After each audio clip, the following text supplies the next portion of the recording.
In March of 2015, 68-year-old Tamara Samsova was having renovations done to her home in St. Petersburg, Russia. A friend of hers, 79-year-old Valentina Ulanova, had heard about Tamara's renovations, and she approached her and said, "Do you want to stay with me while that's getting done?" Tamara was very thankful, immediately said yes, and as soon as she moved in, she immediately started picking up the slack by cleaning up the house and doing the dishes, and made sure she always cooked food for her friend because she wasn't able to pay rent. After a couple of weeks, the renovations on Tamara's home were complete, but Tamara didn't want to leave. She was really enjoying living with Valentina, and so she asked Valentina would it be okay if she stayed a little bit longer.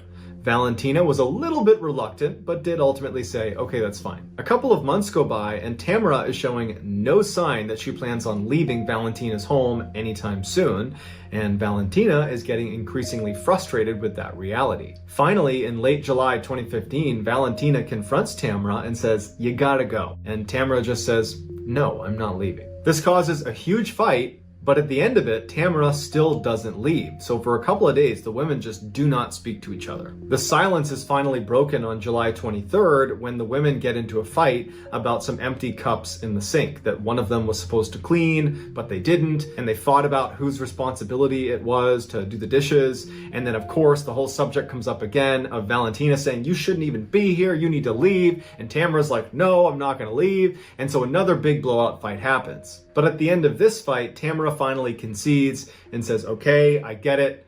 I need to leave. Just give me a couple of days and I'll be out of your hair." Immediately, the tension is gone in the room. They're no longer fighting. And Valentina is happy that she's finally going to get her apartment back. And Tamara says, "Look, I'll make us dinner tonight. I'll go out and get some food." Tamara leaves the apartment and goes to a pharmacy and gets a whole bunch of sleeping pills. And then she gets the ingredients to a particular salad that she knows Valentina really likes. She goes back, she starts making dinner. And as she's making this salad, she crushes up the sleeping pills and mixes the powder with the salad dressing and gives that to Valentina. And Valentina, who's very hungry, eats the whole salad and doesn't notice anything is wrong. As soon as Tamara was sure Valentina had eaten the entire salad, Tamara just goes up to her room and goes to bed. A couple hours later, at about 2 in the morning, she goes back down to the kitchen and she sees Valentina is passed out on the ground. Tamara goes up to her and sees that she's still breathing, which was a disappointment because she wanted her to die from taking all these sleeping pills, but it doesn't matter. She takes out her hacksaw that she had borrowed from the neighbor earlier in the day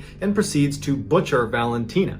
And she makes special care as she's cutting her into pieces to remove her lungs and not damage them, because Tamara had a taste for human lungs. It was actually her favorite food. She took Valentina's head and she put it into a big pot of water and began boiling that to eat it. The rest of her was cut up into as small of pieces as she could get them and then wrapped in a shower curtain and placed in various bags. As Valentina's head and lungs are being cooked on the stovetop, Tamara begins making dozens of trips from the apartment down the stairs, out the front door, all the way down to the lake that was near their property, where she would dispose of the body parts before coming back and getting more. Valentina's hips and legs were apparently too heavy to haul all the way down to the lake, so she took them to a nearby forest. Tamara's final trip sees her carrying a big silver pot, inside of which is Valentina's head, or at least whatever is left of it after Tamara was done eating most of it. 4 days later, on July 27th, a young couple that was living in the same apartment complex as Tamara and Valentina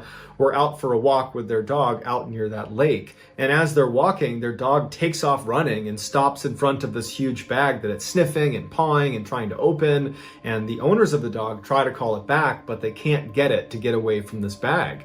And so the owners walk over and they kind of poke the bag. They can see it's pretty heavy, and they open it up and they find a human torso, and it's Valentina's. When the police show up, the first thing they do is they go to Valentina's apartment, and they're surprised to find Tamara living there. And they're kind of sensitive with her, and they say, "Your friend, your relative, was just found deceased and we need to look around the apartment." Tamara was completely indifferent. She did not care. They had just discovered her body and she didn't care that they were searching the apartment.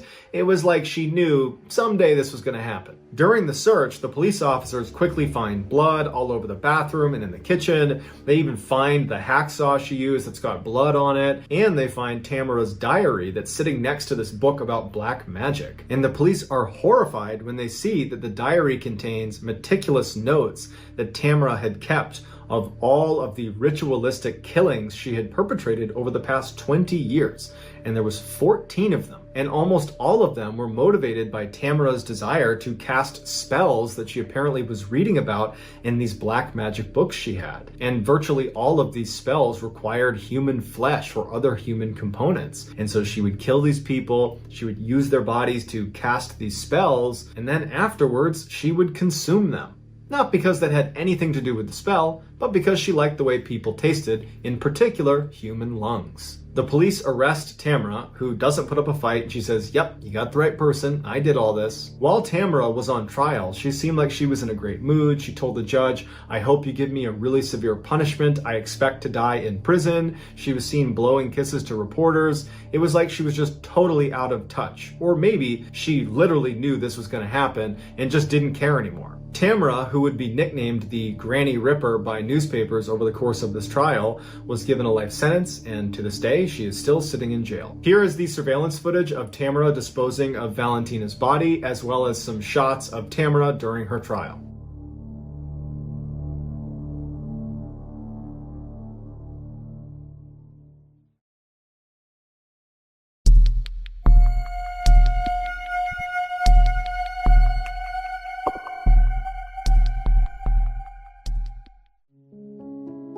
After spending 21 years in the US Army, a man retires and moves to Central Florida with his wife and young son. Although his family had plenty of money because he had a pension coming in and his wife still worked full-time, he just got bored really quickly after moving to Central Florida and decided he would just take a job doing something just to stay occupied. And so he ended up taking a job at a highway gas station. One of the primary reasons he chose this particular job is because the owners of the gas station didn't care if his son came along to help him stock shelves and hang out behind the cash register. And so for years, that's just how it went. The man would work at the gas station and his son would tag along. Even after his son became a teenager and you'd think might be wanting to do other things, well, the town was so small, there was almost nothing to do.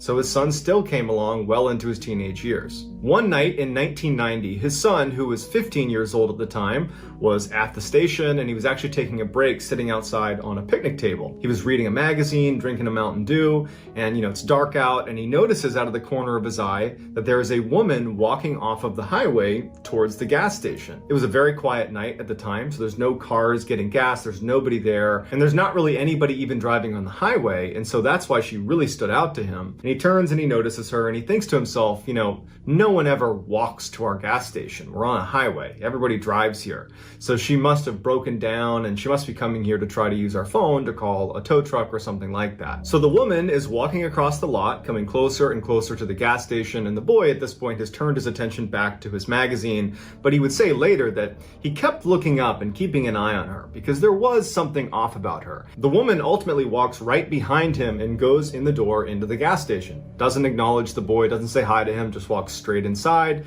and she starts walking up and down the aisles of the gas station. Now, from where the boy was sitting, it's all glass, so he could clearly look in and see his father behind the counter, and he could see the head of this woman as she walked in and around all these aisles. And as soon as the woman was in the store, kind of pacing around the aisles, the boy put his magazine down and was just watching.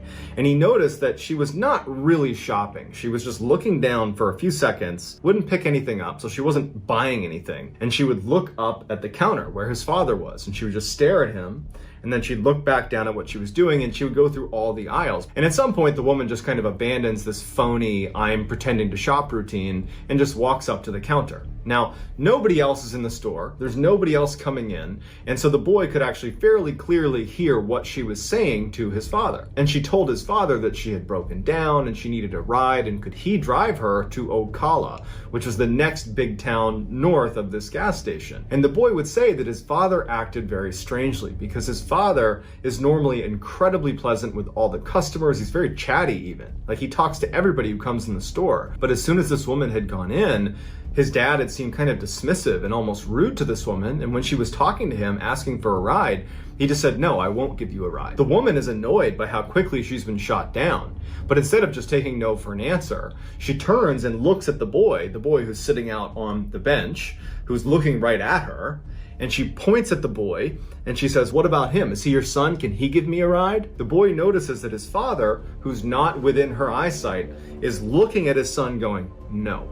Like, whatever she wants from you, you're gonna say no to it. And the boy's a little bit confused by this because he's still trying to understand why his dad was so against helping this woman, because she clearly needs our help or someone's help. But he just took his dad at face value, and when the woman's pointing at him, he knew, the boy, that if she came over and asked him, he would say no. But it wouldn't come to that, because the boy's father would say to the woman, no, my son's not going to give you a ride. You need to leave here immediately. Do not come back. Leave. We're not going to help you. She's furious. She's cussing him out. She storms out and slams the door. She starts cussing at the boy, and she walks off. The whole time she's turning around and flipping them off and screaming profanities at them, but she ultimately walks off. And the dad kind of followed her out and is standing next to his son as she walks off.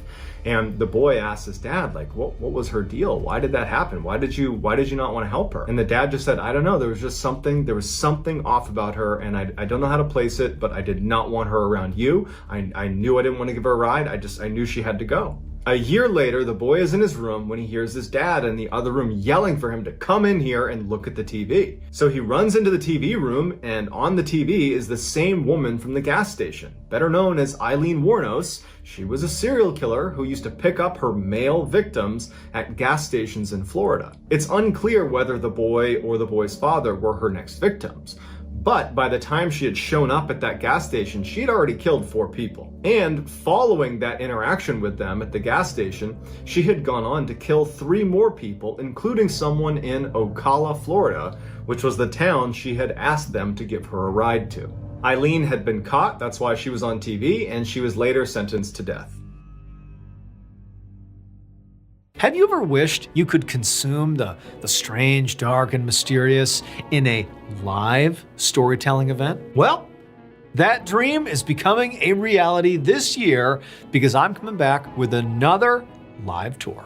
This year's tour is also going to include a whole bunch of new locations, including the West Coast of the United States, all across the United States, and also one international city. We put together an absolutely amazing show with a whole bunch of awesome stories, including stories you will not hear anywhere else. New content you can only get if you come to this show. But if you want to see it, you gotta act fast because tickets are available right now. If you want tickets, go to tour.ballenstudios.com or click the link in the description below.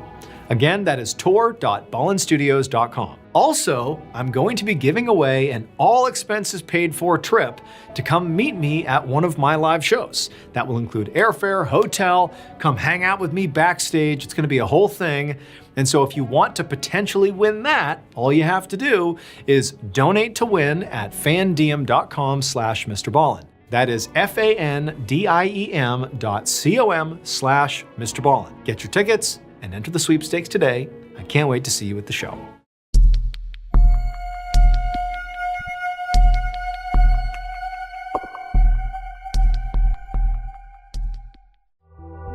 In the early evening of May 7th, 2008, a 65-year-old woman named Zivana Temolkoska walked around her kitchen inside of her apartment in the little southeastern European city of Kisevo. Kisevo is a quiet place at the base of this huge mountain in northern Macedonia, and while it's totally beautiful, it's utterly remote, and basically nothing really of note happens here. Zivana cleaned houses for a living, but on this particular day, she was on a day off, and so she was just kind of hanging out at her apartment, waiting for her adult son, named Zoran, to come home. It was a beautiful, warm evening that night, and so Zivana had the windows in the kitchen open as she walked around making herself something to eat, and at some point as she was doing this, she heard her phone ring. And so she grabbed it and answered, and she heard the sound of her friend on the other line. But her friend's voice sounded strange. It was strained and very uncomfortable, and she was asking Zivana if she was paying attention to the news right now. Did she have the radio on or the TV? And Zivana was like, no, why? And the friend would tell her that all over the news right now, there was this huge, terrible traffic accident that had happened in their town. And unfortunately, Zivana's son, Zoran, who she was waiting for to come home, was apparently involved in this accident. Zivana let out a strangled cry when she heard this, and then just dropped what she was using to make food and turned and ran out the door. And when she did, her neighbor who was outside saw her emerge and yelled out to her, hey, is everything okay? And Zivana Savannah, as she literally just continued running towards the road, she basically blurted out to the neighbor that her son was hurt and she was going to the hospital. And this neighbor watched as Savannah just ran down the road, turned the corner, and disappeared. Savannah did not have a car of her own, and so literally she was going to run to the hospital to make sure her son was okay. A little while later, that same neighbor who had just watched Savannah disappear around the corner heard a knock on their door. And so the neighbor went to the door, they opened it up, and they were totally shocked at who they saw standing outside. It was Savannah's son, Zoran, who did not appear to be hurt in any way. But before the neighbor could ask any questions about this, Zoran, who looked visibly confused, said to the neighbor, hey, have you seen my mom? We were supposed to meet and have dinner together, and it's just totally unlike her to disappear without telling me where she was going. The neighbor just stared at Zoran for a second, having no idea what was going on here. And then the neighbor was like, well, wait a minute, Zoran, were you in a car accident? And Zoran's like, no, what are you talking about? And then the neighbor kind of filled Zoran in about how they had seen his mother run outside, and she had mentioned how her son had been in this car accident, and she literally ran to the hospital. Zoran was just as mystified by this as the neighbor was, and so Zoran just grabbed his phone and called the hospital to see if his mother was there.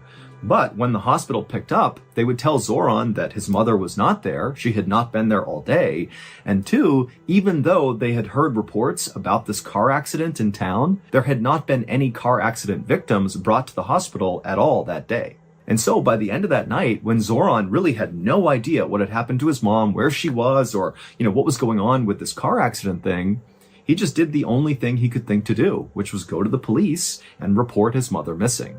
9 days later, on May 16th, when still Savannah was missing and the police had no idea what happened to her, there were no new leads, nothing. On this day, a 56-year-old reporter named Vlado Teneski, who actually happened to live not that far away from where Savannah lived, he got a call from one of his police sources.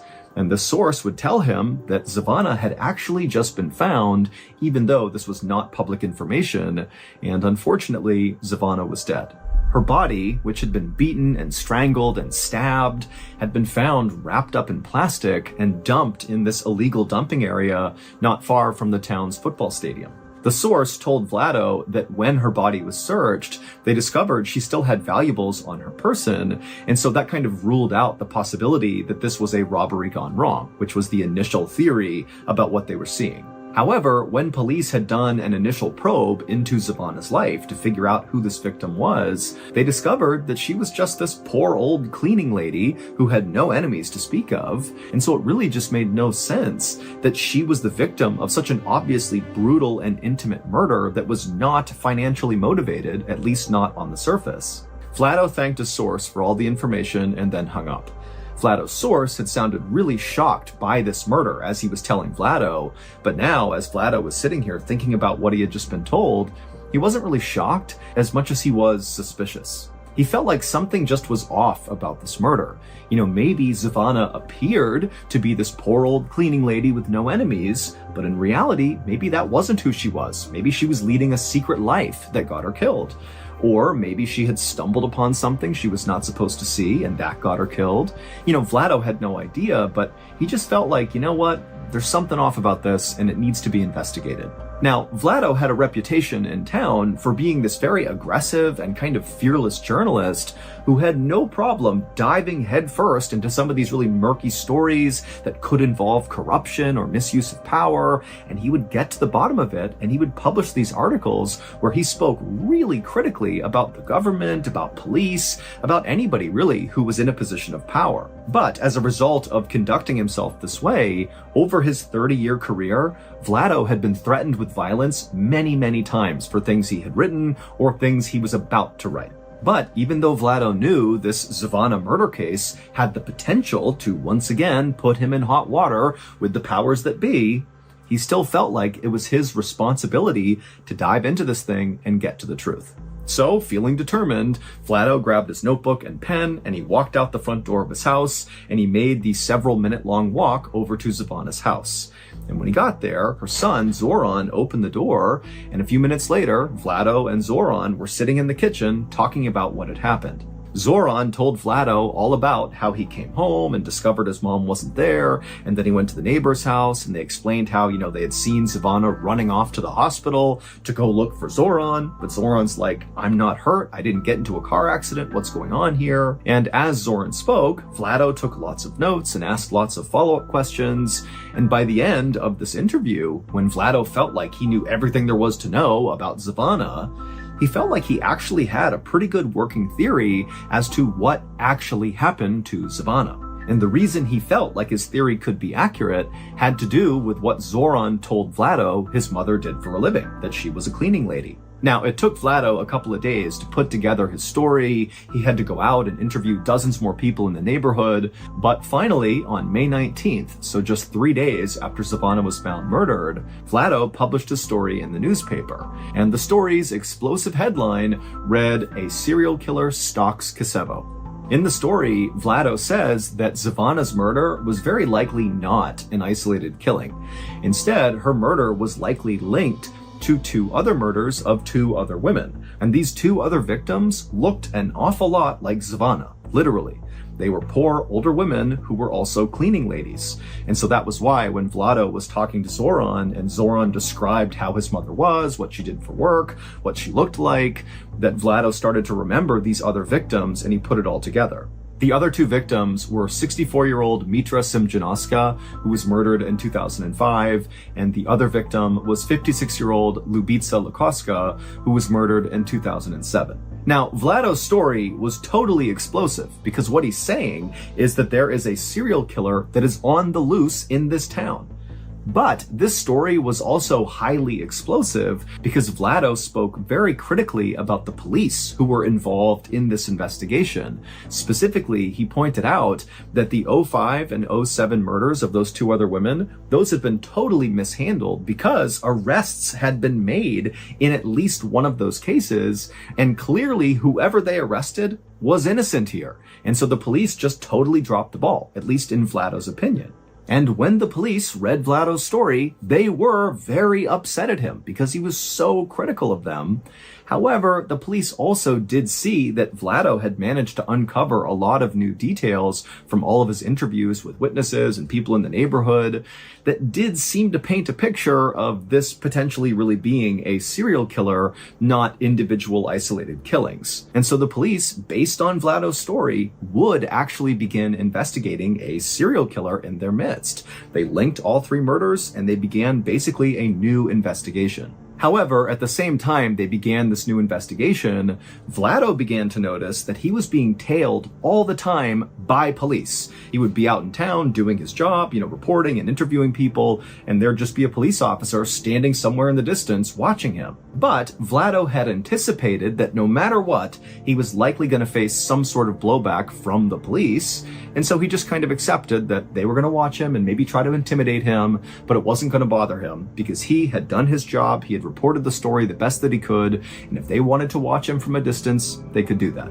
By early June, so about 2 weeks after Savannah had been found murdered, the police, in this new serial killer investigation they were doing, had narrowed down their suspect pool, which was in the hundreds, down to just 3 people. And they felt like they were very close to making an arrest. About a month later, on June 20th, so by this point Vlado is still being trailed by police all the time, but the police have not come out publicly and said anything about the serial killer case. They're just continuing their investigation. But on this day, June 20th, Vlado's editor at the newspaper got a call from a police officer telling the editor they were about to make an arrest in the serial killer case. And as soon as their conversation ended, the editor called Vlado to tell him the news. But when he called Vlado, Vlado didn't pick up, which was very unusual. Vlado always answered his calls. And the editor was also thinking to himself how strange it was that this officer had contacted him and not Vlado. Like, why aren't you going to the guy writing the stories and telling him about this new development? Why are you coming to me?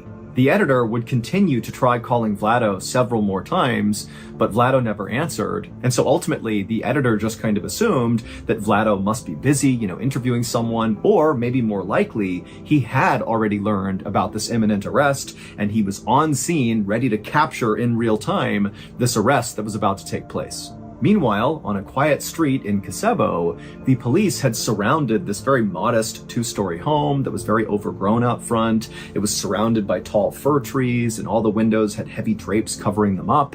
And then once the police felt like they had totally surrounded this building, a team of officers walked up onto the porch and knocked on the door and yelled out that they were police and whoever was inside to come out with their hands up. And for a moment, it was just silent and tense. And then the police on the porch heard footsteps inside the house. They had their guns ready to go. And then the door slowly opened up. And this man, who seemed very unthreatening and kind of confused, stepped out onto the porch. And the police immediately arrested him and took him away. A few minutes later, back at the newspaper headquarters, Vlado's editor got another phone call. And when he answered, it was the same police officer who had called before to warn him about this upcoming arrest. Except this time, the officer was calling to say the arrest had been made, they had caught their serial killer, and then he told the editor the name of the person they arrested. And when the editor heard the name, he dropped the phone in shock. The serial killer was Vlado. It would turn out that Vlado appeared very professional and calm on the outside, but inside, he was full of rage, specifically at his mother, who he viewed as this terrible, cruel person. And after she died in 2002, Vlado became obsessed with this idea of getting revenge on his deceased mother.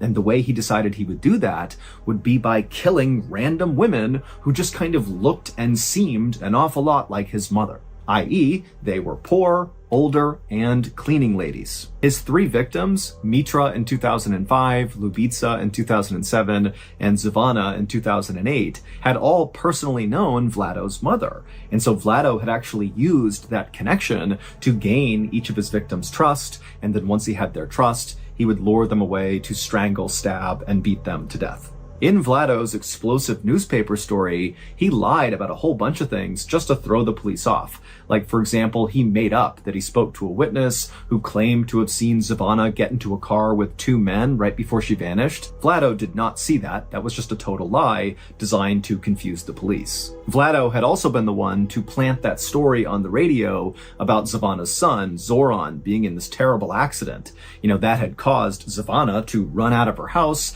and be vulnerable to be scooped up and killed, which is exactly what Vlado wanted.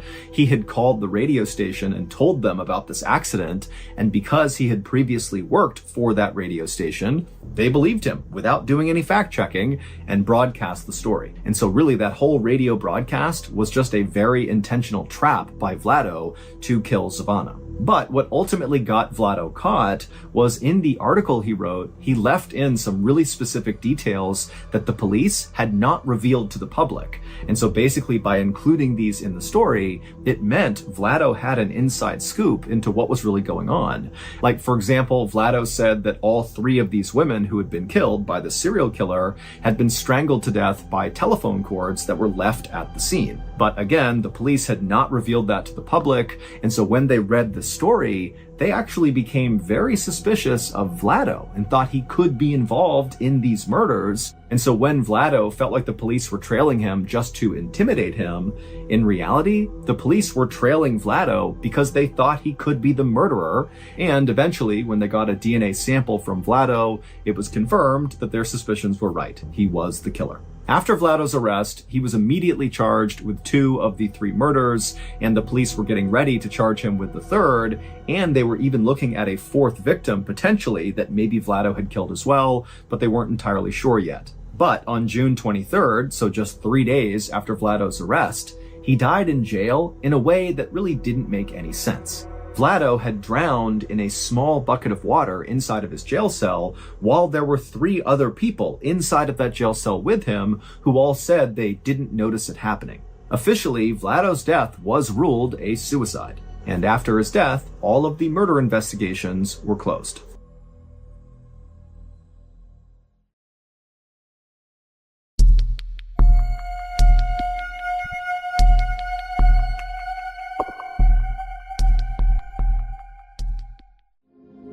On a late winter afternoon in 1985, a Canadian border security guard stood at the border between New York State and Ontario, Canada. And as he looked out at the dozens of cars lined up at his checkpoint, he felt an enormous amount of responsibility. Because for him, working at border security was not just about checking people's passports.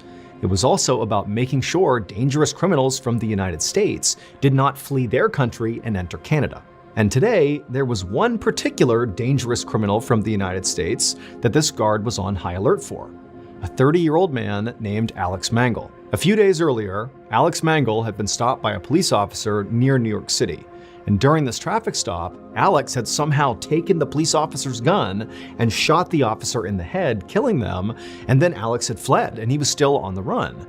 And so now law enforcement was concerned that because New York was only 6 hours from the Canadian border, that it was very possible that Alex might try to flee into Canada to escape persecution. And so US and Canadian law enforcement and border security were on the lookout for Alex Mangle.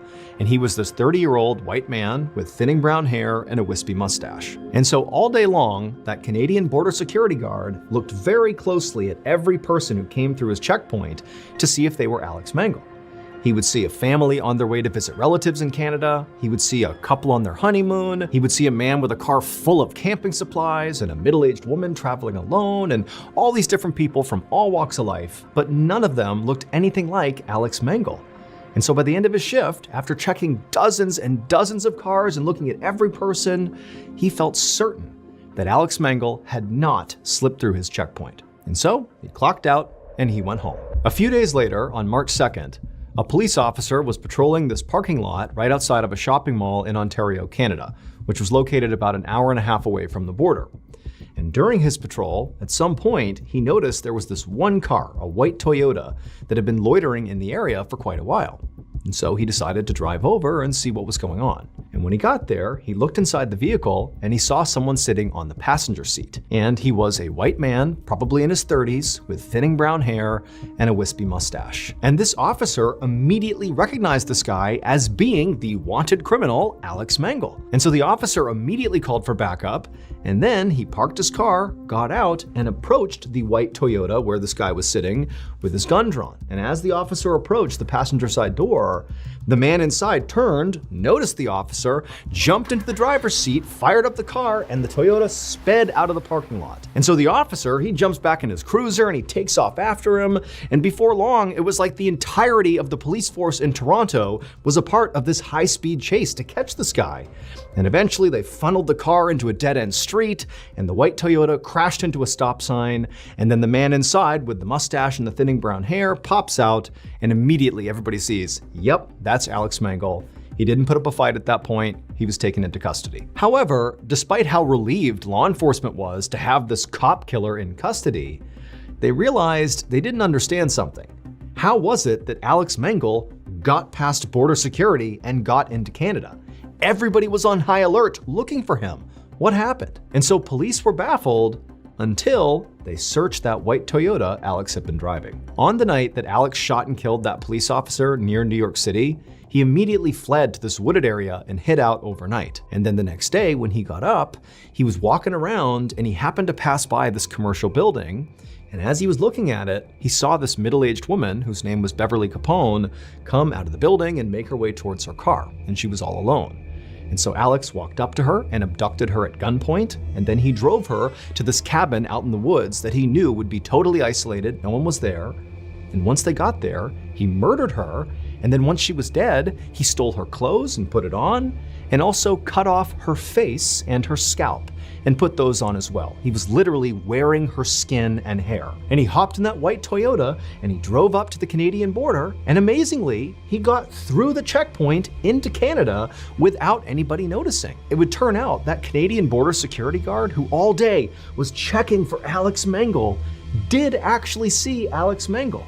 He just didn't recognize him because Alex Mangle was wearing Beverly Capone's face, hair, and clothes. And so he thought he was just a middle-aged woman traveling alone, and he let him on through. And so police would figure this whole thing out when they searched that white Toyota, because they would find lying on the floorboard was Beverly's dress, scalp, and face. Alex was deported back to the US. However, before he could stand trial, he attempted to escape a prison transport and in the process got shot to death by police. However, that was not the end of Alex's story. Following his death, officers continued to investigate him and also his property, and at some point during a search of his property, they would discover all these photos of unidentified women, along with these maps where these very isolated places in New York and Pennsylvania were circled, and nobody knows what they mean. Now, police have not conclusively linked Alex to any other murders, but he does remain a suspect in several cases, and in fact, many investigators believe Alex was actually a serial killer. However, we'll probably never know how many people Alex actually killed because he took all of his secrets to the grave.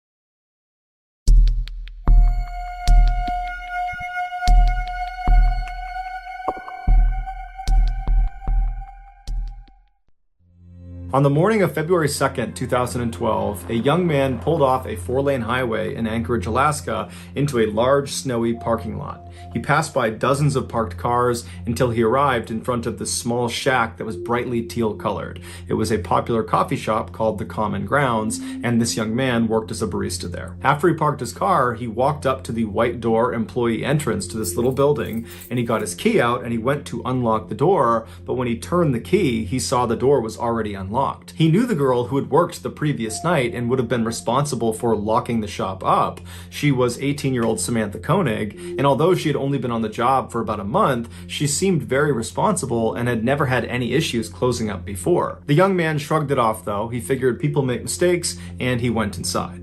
Right away, he noticed that a couple of things just seemed out of place. It was like Samantha must have just left in the middle of her shift without even attempting to clean up. There were napkins on the ground, there were towels out, there were cups still out. And so as this young man is walking over to the cash register to unlock it, he's running through scenarios in his head about how Samantha could have been so sloppy. And then he reached down with his register key, and just like the door, the cash register was already unlocked. When he pulled the tray out, all the money was gone. And that's when he knew they had been robbed. And so he called his boss. The night before, Samantha had asked her boyfriend, Dwayne, to pick her up after her shift at the Common Grounds. Dwayne arrived in front of the kiosk at about 8:30 p.m., which was 30 minutes after her shift should have been over. Dwayne had gotten held up at his job, which is why he was late. And so when he gets there, Dwayne looks around the parking lot and he doesn't see Samantha anywhere. He sees the coffee shop itself is totally dark and looks like it's been closed up for the night. And so Dwayne gets out of his truck into the freezing cold night air, and he walked up to the window of this coffee shop and he pressed his face up to the glass to look inside, but there was nobody in there. Dwayne automatically went back to the fight he had gotten into with Samantha earlier in the night via text message. She had accused him of cheating on her. He had been kind of nonchalant, like he didn't care about it, and what ensued was a really ugly fight. And so as Dwayne is walking back to his truck, he's thinking to himself, maybe Samantha just didn't want to see him because of the fight, and so at the end of her shift, she got a ride home from her father or maybe from a friend, and that's why she's not here. And so Dwayne gets back inside of his truck and he sends a text message to Samantha asking if she's okay, if she's gotten home, but after several minutes of no response from her, Dwayne, even though they were fighting, he still cares an awful lot about his girlfriend. He decides, I gotta go by her house and make sure she's there and that she's okay. And so a couple minutes later, he gets to her house, he goes up to the door, and her single father, James, answers the door. Dwayne explains that he didn't see Samantha after her shift and just wanted to make sure she was here, but James says, she's not here. I have no idea where she is. I haven't spoken to her.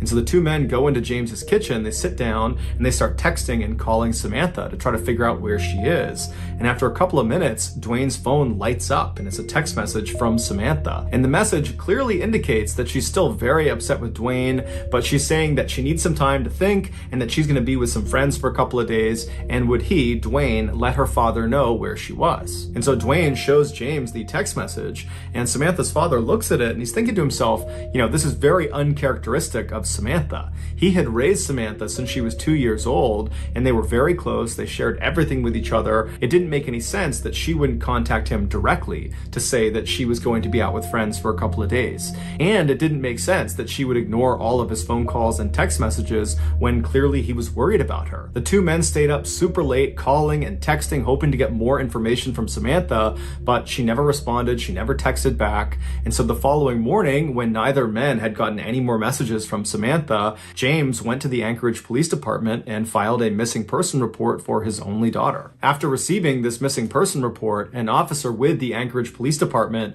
called the owner of the Common Grounds coffee shop to ask about Samantha. And the owner actually said they just got a call from their barista that was working at the kiosk that morning, and they had informed them that apparently there had been a robbery and no one can get in touch with Samantha. No one knows where she is. The owner told the police officer that as soon as she got her hands on the security footage from the night before, she would send it over to the police department. While the police waited for this footage, some officers began calling Samantha's friends and other family members to see if they knew where she was, but no one had heard from her and no one knew where she was. No one had any information. Some other police officers headed over to the Common Grounds coffee kiosk to get a look at it for themselves. And when they got there was no sign of a struggle outside or inside the kiosk, and inside, underneath the counter, was a panic button that had not been pressed. And so even though Samantha's father thought there was something odd about her final text message, the police began operating under the theory that Samantha had robbed the kiosk and then left of her own accord. But what confounded police was how Samantha actually physically got away from the coffee shop. She didn't have a car that night, and she couldn't have just walked away because the weather was way too miserable and cold outside,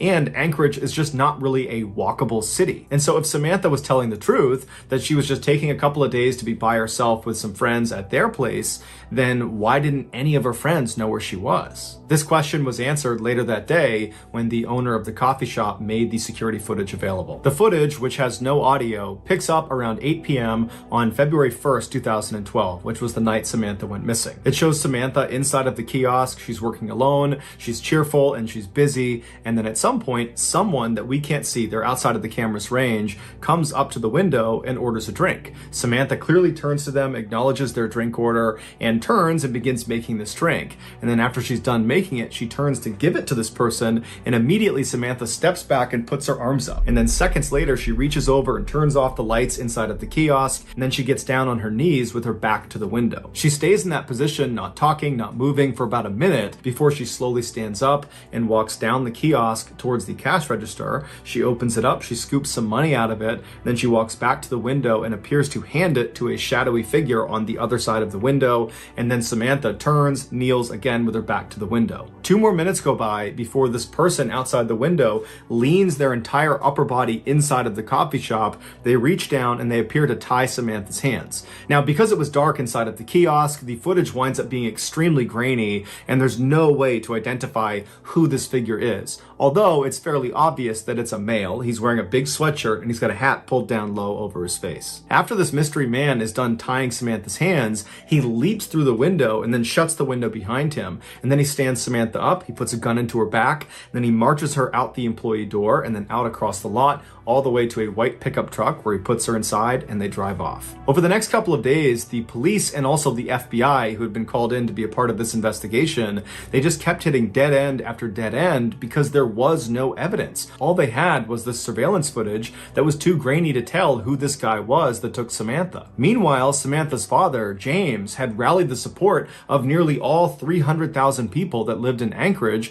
to go out and look for his daughter. His efforts were so profound, it had attracted major news outlets across the country, and suddenly his daughter's story had grabbed national headlines everywhere. This led to strangers donating thousands of dollars to fund a reward for anybody that had information about Samantha's whereabouts. But despite this reward growing in size every single day, and the national news media becoming increasingly more interested in this case, no one came forward with useful information that led to developments in this case, and Samantha never got in touch with Dwayne or her father. Then on February 24th, so 3 weeks after Samantha's gone missing and no one's heard from her, Dwayne got a text message from Samantha's phone, and it was directing him to a particular sign inside of a nearby public park. And so Dwayne and James read this text, they shared it with the police department, and then they raced to this park and actually beat the police there by about 15 minutes. And so Dwayne and James, they walked through the gates, and they start walking down this main trail, and they stop in front of this sign. It was actually a bulletin board,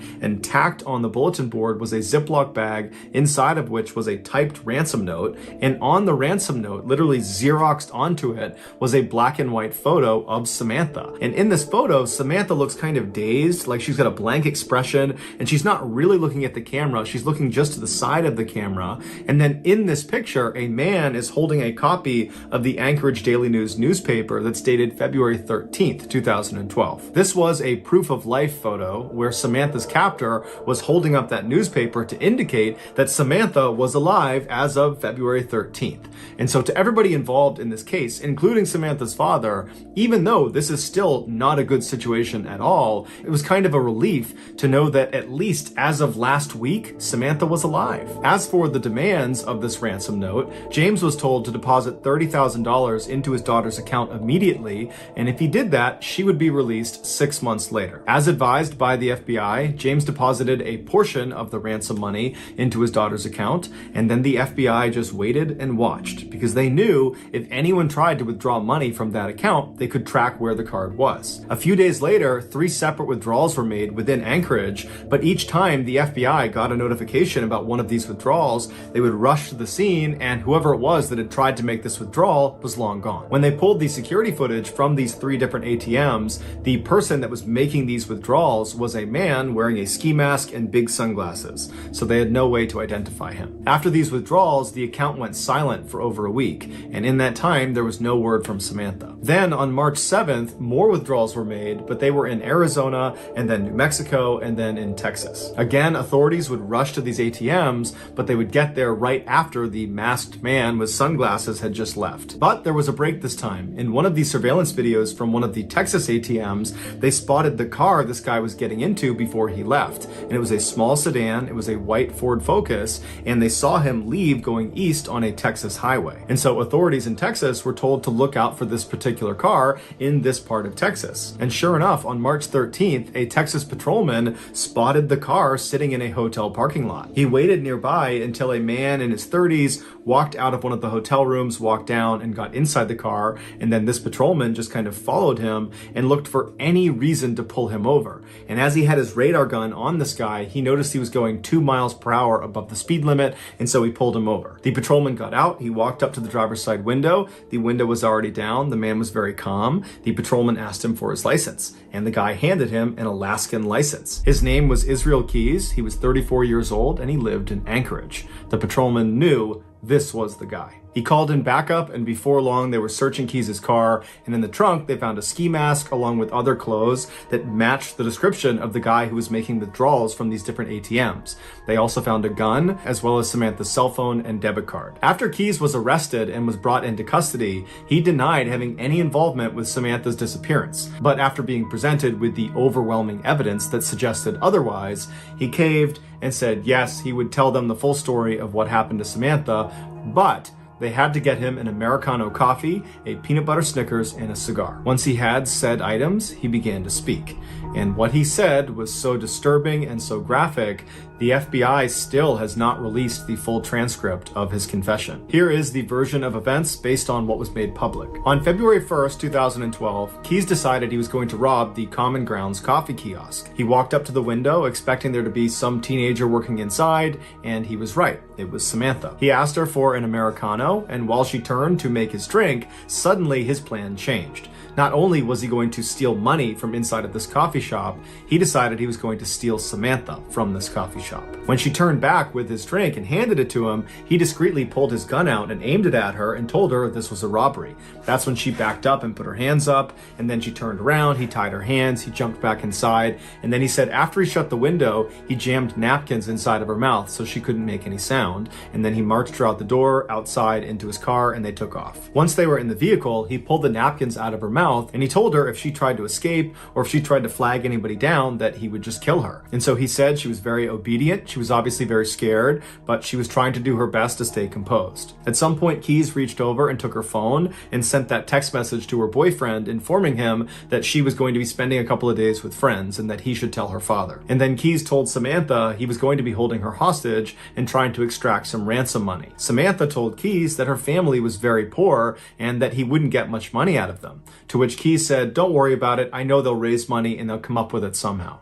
Then they drove around Anchorage for several hours, periodically stopping so Samantha could get out and relieve herself, other times so Keyes could smoke a cigar. Then around midnight, Keyes made his way back to his house and he pulled into the driveway and he turned to Samantha and he had her go in the back seat and lie down, and he put some tarps over her and he told her if she tried to escape, he would kill her. And then Keyes got out and he walked inside of his house where his 10-year-old daughter and his girlfriend were fast asleep. And in just a few hours, Keyes and his daughter were scheduled to go to New Orleans for a 2-week-long luxury cruise. Keyes left his house and went back to his car. He put a blindfold on Samantha and then led her down the driveway to his shed. Once inside, he sat her down on an upturned bucket in the back of the shed, and then he put a rope around her neck and he anchored each end of the rope to the wall so she was pinned to the wall. Then Keyes turned his radio all the way up to make sure it masked any noise she might make, even though he reminded her repeatedly that if she made any noise, he would just kill her, and by and large, she was very obedient. And then he gave her a couple of cigarettes to smoke and told her it was going to be just fine, to just chill out, that he was going to get the ransom money from their family, and then as soon as that was done, he would let her go. He turned on some space heaters to keep the space warm, and then he left and locked the door. He walked back into his house and double-checked that his daughter and his girlfriend were still asleep. They were. Afterwards, he started drinking some wine and relaxing, and then after a little while, he got a cup of water and he went back out to the shed. He went inside and he gave the water to Samantha, and he said Samantha was very composed. She was obviously frightened, but she asked him, "Did you speak to my father? Did you figure out the ransom situation?" And Keyes told her that, "Yes, I talked to your father. Everything's working out fine. He's going to raise the money. We're going to get you out of here. Everything's going exactly to plan." After that, he walked up to Samantha and he unscrewed the 2 anchors that were holding that rope up against her throat, and then he cut the zip ties on her wrist, allowing her to relax and sit forward and just kind of be at ease for a second. And it was very obvious that Samantha was relieved. Her nightmare was about to be over. But then seconds later, Keyes grabbed her really aggressively and tied her up all over again, this time much more thoroughly and much more tightly. It had been a cruel trick. When he cut her handcuffs and undid her necktie, he just wanted to see what she would do if she thought she was being let go, when in reality, he was never going to let her go. There was no ransom. He had not spoken to her father. It was all a big lie. Keyes told investigators that as he was tying her up for that second time, he looked at her face, and she had this look of total resignation. He said she knew what was about to happen to her. After Keyes tied her up, he left the shed and locked it behind him. He went inside to check one more time to make sure his 10-year-old daughter and his girlfriend were still asleep. When they were, he went back to the shed, he opened it up, he went inside, and this time when he stepped inside, it smelled like urine and sweat, and he looked down at Samantha and she was terrified. He walked up to her and he began to assault her, and then after he was done, he was standing over her getting his clothes back on, and Samantha very stoically looks up at him and says, "Are you going to kill me?" And he says, "Yes, I am." As he put on his leather gloves, she tried to talk him out of it, but he said there was no other way. Keyes would tell investigators that he was very impressed with Samantha's bravery. Shortly before 4 a.m., Keyes drove a knife into Samantha's back before choking her until she stopped moving. He told investigators that she never made a sound. After she was dead, Keyes left the shed and locked it behind him. He went into his house, he took a shower. Afterwards, he woke up his daughter and told her to start getting ready because they were leaving soon for the airport. While his daughter was getting ready, Keyes went back out to the shed. He went inside, he rolled Samantha's body up in a tarp and pushed her towards the back. He unplugged the space heaters, turned off the lights, turned off the music, and then double locked the shed and went back inside the house to make his daughter breakfast. At 5 a.m., a cab showed up at the house, and Keyes and his daughter hopped inside and they made their way to the airport and then on to New Orleans, where they went on their 2-week-long vacation. After they got back, Keyes went inside of his shed, he unrolled Samantha from her tarp, and by his account, she still looked fairly lively, and so he dressed her in some new clothes, he put lots of makeup on her face, he braided her hair, and then he stitched her eyelids open so it gave the impression she was alive and alert, and then he held up a copy of the Anchorage Daily News next to her, and then took several photos, creating that proof of life photo for the ransom note. If you want to see this photo, you can Google it, but that's up to you. After he took these pictures, he chopped her body up into pieces and then disposed of her in a nearby frozen lake. It would turn out Samantha was not Israel Keys' first victim. He was in fact a serial killer who specifically preyed on completely random people because he enjoyed watching them die. Over the years, he had hid what he called kill kits all over the United States, which were these caches filled with weapons and other tools designed to capture and kill people. This way, no matter where he was in the country, when he had an urge to go kill someone, he would just go to his nearest kill kit, dig it up, and then go target a random stranger. And he didn't care if you were young, old, big, small, male, female, alone, or in a group. Everyone was a target of opportunity. Keys told investigators that as soon as he saw Samantha inside of that coffee kiosk, instantly he knew he was going to kill her. Everything about the ransom, the robbery, all of it was just a lie to keep her in line, to give her some hope that she might get out of this alive, when in reality, the second she walked outside of the doors of that kiosk, she was dead. Keys admitted to killing Samantha as well as an older couple up in Vermont, but he would take his own life in a jail cell in December of 2012 before he named any of his other victims. And so to this day, we have no idea how many people he killed. The best guess is 11 based on a drawing he made in his jail cell, but that's just a guess. Early in the morning on February 5th, 1990, 57-year-old Laverne Pavlinok stood in the kitchen of her Wilsonville, Oregon apartment making some coffee. Mornings were the best part of Laverne's day because she had the whole apartment to herself. Now, she lived with her boyfriend, John Sosnovsky, but he worked at a nearby mill and had to be out early in order to catch the bus there. And each time he left, Laverne felt like a huge weight lifted off of her. Because when John wasn't home, Laverne could go about her day and pretend she was safe. But that's all it was pretend. John, in reality, was an incredibly violent man. I mean, he was seriously physically abusive, especially when he was drunk, which was basically all the time. So Laverne had actually been married, but her husband had died of cancer, and she had ultimately met John following her husband's death. And so when they met, Laverne was very vulnerable and lonely, and she really hadn't realized the kind of person John was until it was too late. It had been 10 years now, and Laverne still had not, built up the courage to leave him. I mean, the reality is she was just scared of how he would react, and so she sort of felt trapped. Now, she sat down at her kitchen table with her coffee, and she opened up the local paper. And as soon as she did, the first thing she saw was a big black and white photo of a smiling young woman who likely was in her 20s. The photo was connected to an article about a recent murder that happened 30 miles away, just northeast of Portland. The victim had been identified as a woman named Tanya Bennett, and Tanya Bennett was the girl in the photo. The article said she had been beaten and then also strangled with a rope, and then she had been left on the side of the highway. And when Laverne read about the area she actually had been, dumped, she realized it actually was only about 1.5 miles down from this famous scenic overlook that Laverne had actually been to before. Like, she was familiar with this area. And so Laverne, she's reading the article and she's looking at this picture back and forth, and it was like something was sort of forming in her mind. She just had like this weird sense that she knew something about this case. And then as she stared at this photo for a little bit longer, it's like it all came together. And she realized almost certainly that she knew John very likely killed this woman. And so even though she loved her peaceful, quiet mornings with her coffee, Laverne immediately stood up, she grabbed the phone, and she called the police. After she hung up with police, Laverne was very shaken up. I mean, her heart was still racing. I mean, this was a very risky thing she was doing, because she had no way of knowing if what she had just given authorities was enough to arrest John. If it wasn't, it was entirely possible that John would discover this betrayal of her calling the police about him, implicating him in a murder, and he would probably just continue his abuse, if not amp up his abuse of Laverne. And so the way she saw it is either what she just did was going to end the chapter with John and he was going to go to jail for murder, or Laverne might wind up being the next dead girl on the side of the highway.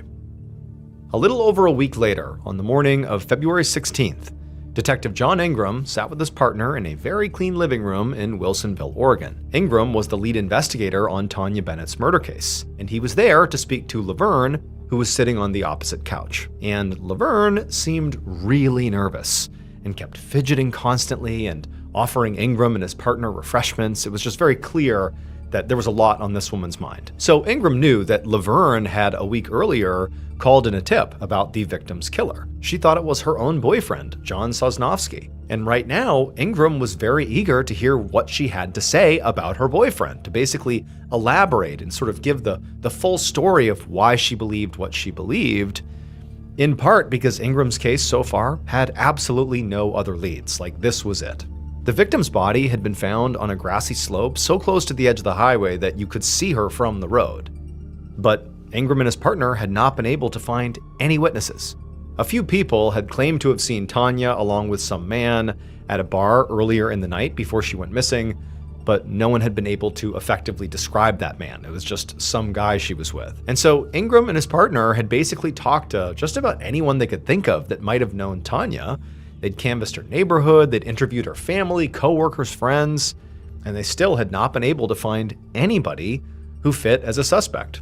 They also hadn't found any good physical evidence at the scene, like fingerprints or helpful forensics. So now, Ingram was hoping that Laverne was going to be the key to his whole case. And so eventually, Ingram looked at Laverne and said, "Whenever you're ready, tell me what you know. Tell me the story of why you believe John killed Tanya." Now, at first, Laverne just continued to squirm in her seat, and she was, obviously very nervous, but eventually, after Ingram told her to just, take a breath, calm down, it's okay, we just want to hear your story, eventually, with a shaking voice, she told them that on the night of the murder, John had come home around maybe 1 or 2 in the morning and immediately got in the shower. Now, this was unusual. I mean, this is not something that he typically did. He didn't shower at 2 in the morning, but Laverne really hadn't thought much of it until the next day when they went to a local bar, and she'd literally overheard John bragging to somebody about murdering Tanya, describing how he had picked her up at a truck stop, killed her, then took her to the highway by Columbia River Gorge to dump her body by this scenic overlook. As Laverne spoke, Ingram and his partner were shocked. Basically, Laverne had overheard effectively a confession, and the details of that confession did seem to line up with what they had heard so far. Tanya had been seen out late at night with some man, although nobody could really describe the man. And also where her body was found, it was near the scenic overlook, something that was, publicly known, but still, that's what Laverne heard John say. It lined up. But he kept a poker face and just told Laverne to please keep going, keep elaborating. And so Laverne, she continued speaking, and she went on to say that the reason she didn't come forward right away was because she was scared of John. He was a violent alcoholic who abused her, which is also part of the reason why this seemed real to her. She was totally not shocked at the idea that maybe John killed someone, but she was basically fearful that he might kill her too. And so she had kept it to herself until she had seen the article in the paper and also saw the picture of the girl, and she just looked so young and innocent, and she just couldn't help but feel like she owed it to that girl to come forward. Now, at this point, Ingram's mind was whirling. If this was all true, it was huge for this case. Potentially, this just solved the whole murder. This is what happened potentially. But he also knew, right now, it was just one woman's story. He needed actual proof. He couldn't just take Laverne's word for it. So he asked Laverne if he and his partner could just go ahead and search the apartment. And as soon as Laverne nodded, the detectives jumped to their feet and got to work. Laverne led the detectives down the hallway to the master bedroom, and then from there, she backed off and just, let the men get to work. And the detectives, they immediately split up and spread out to cover more ground. Ingram had actually brought along a list of stuff that they were theoretically looking for. And one of the things on his list was a swatch of denim from the front buttons of Tanya's jeans. It had been missing when they found her, like it had been intentionally cut out, which was obviously pretty unusual. And it made him think that Tanya's killer had taken a trophy or something. But after a few minutes of searching around the bedroom, Ingram did not see this denim patch. In fact, he actually didn't see anything at first glance that connected John to Tanya, until he went over to look through this cardboard box of papers and began sifting through them. And when he pulled out a torn piece of scrap paper and read what was on it, he froze.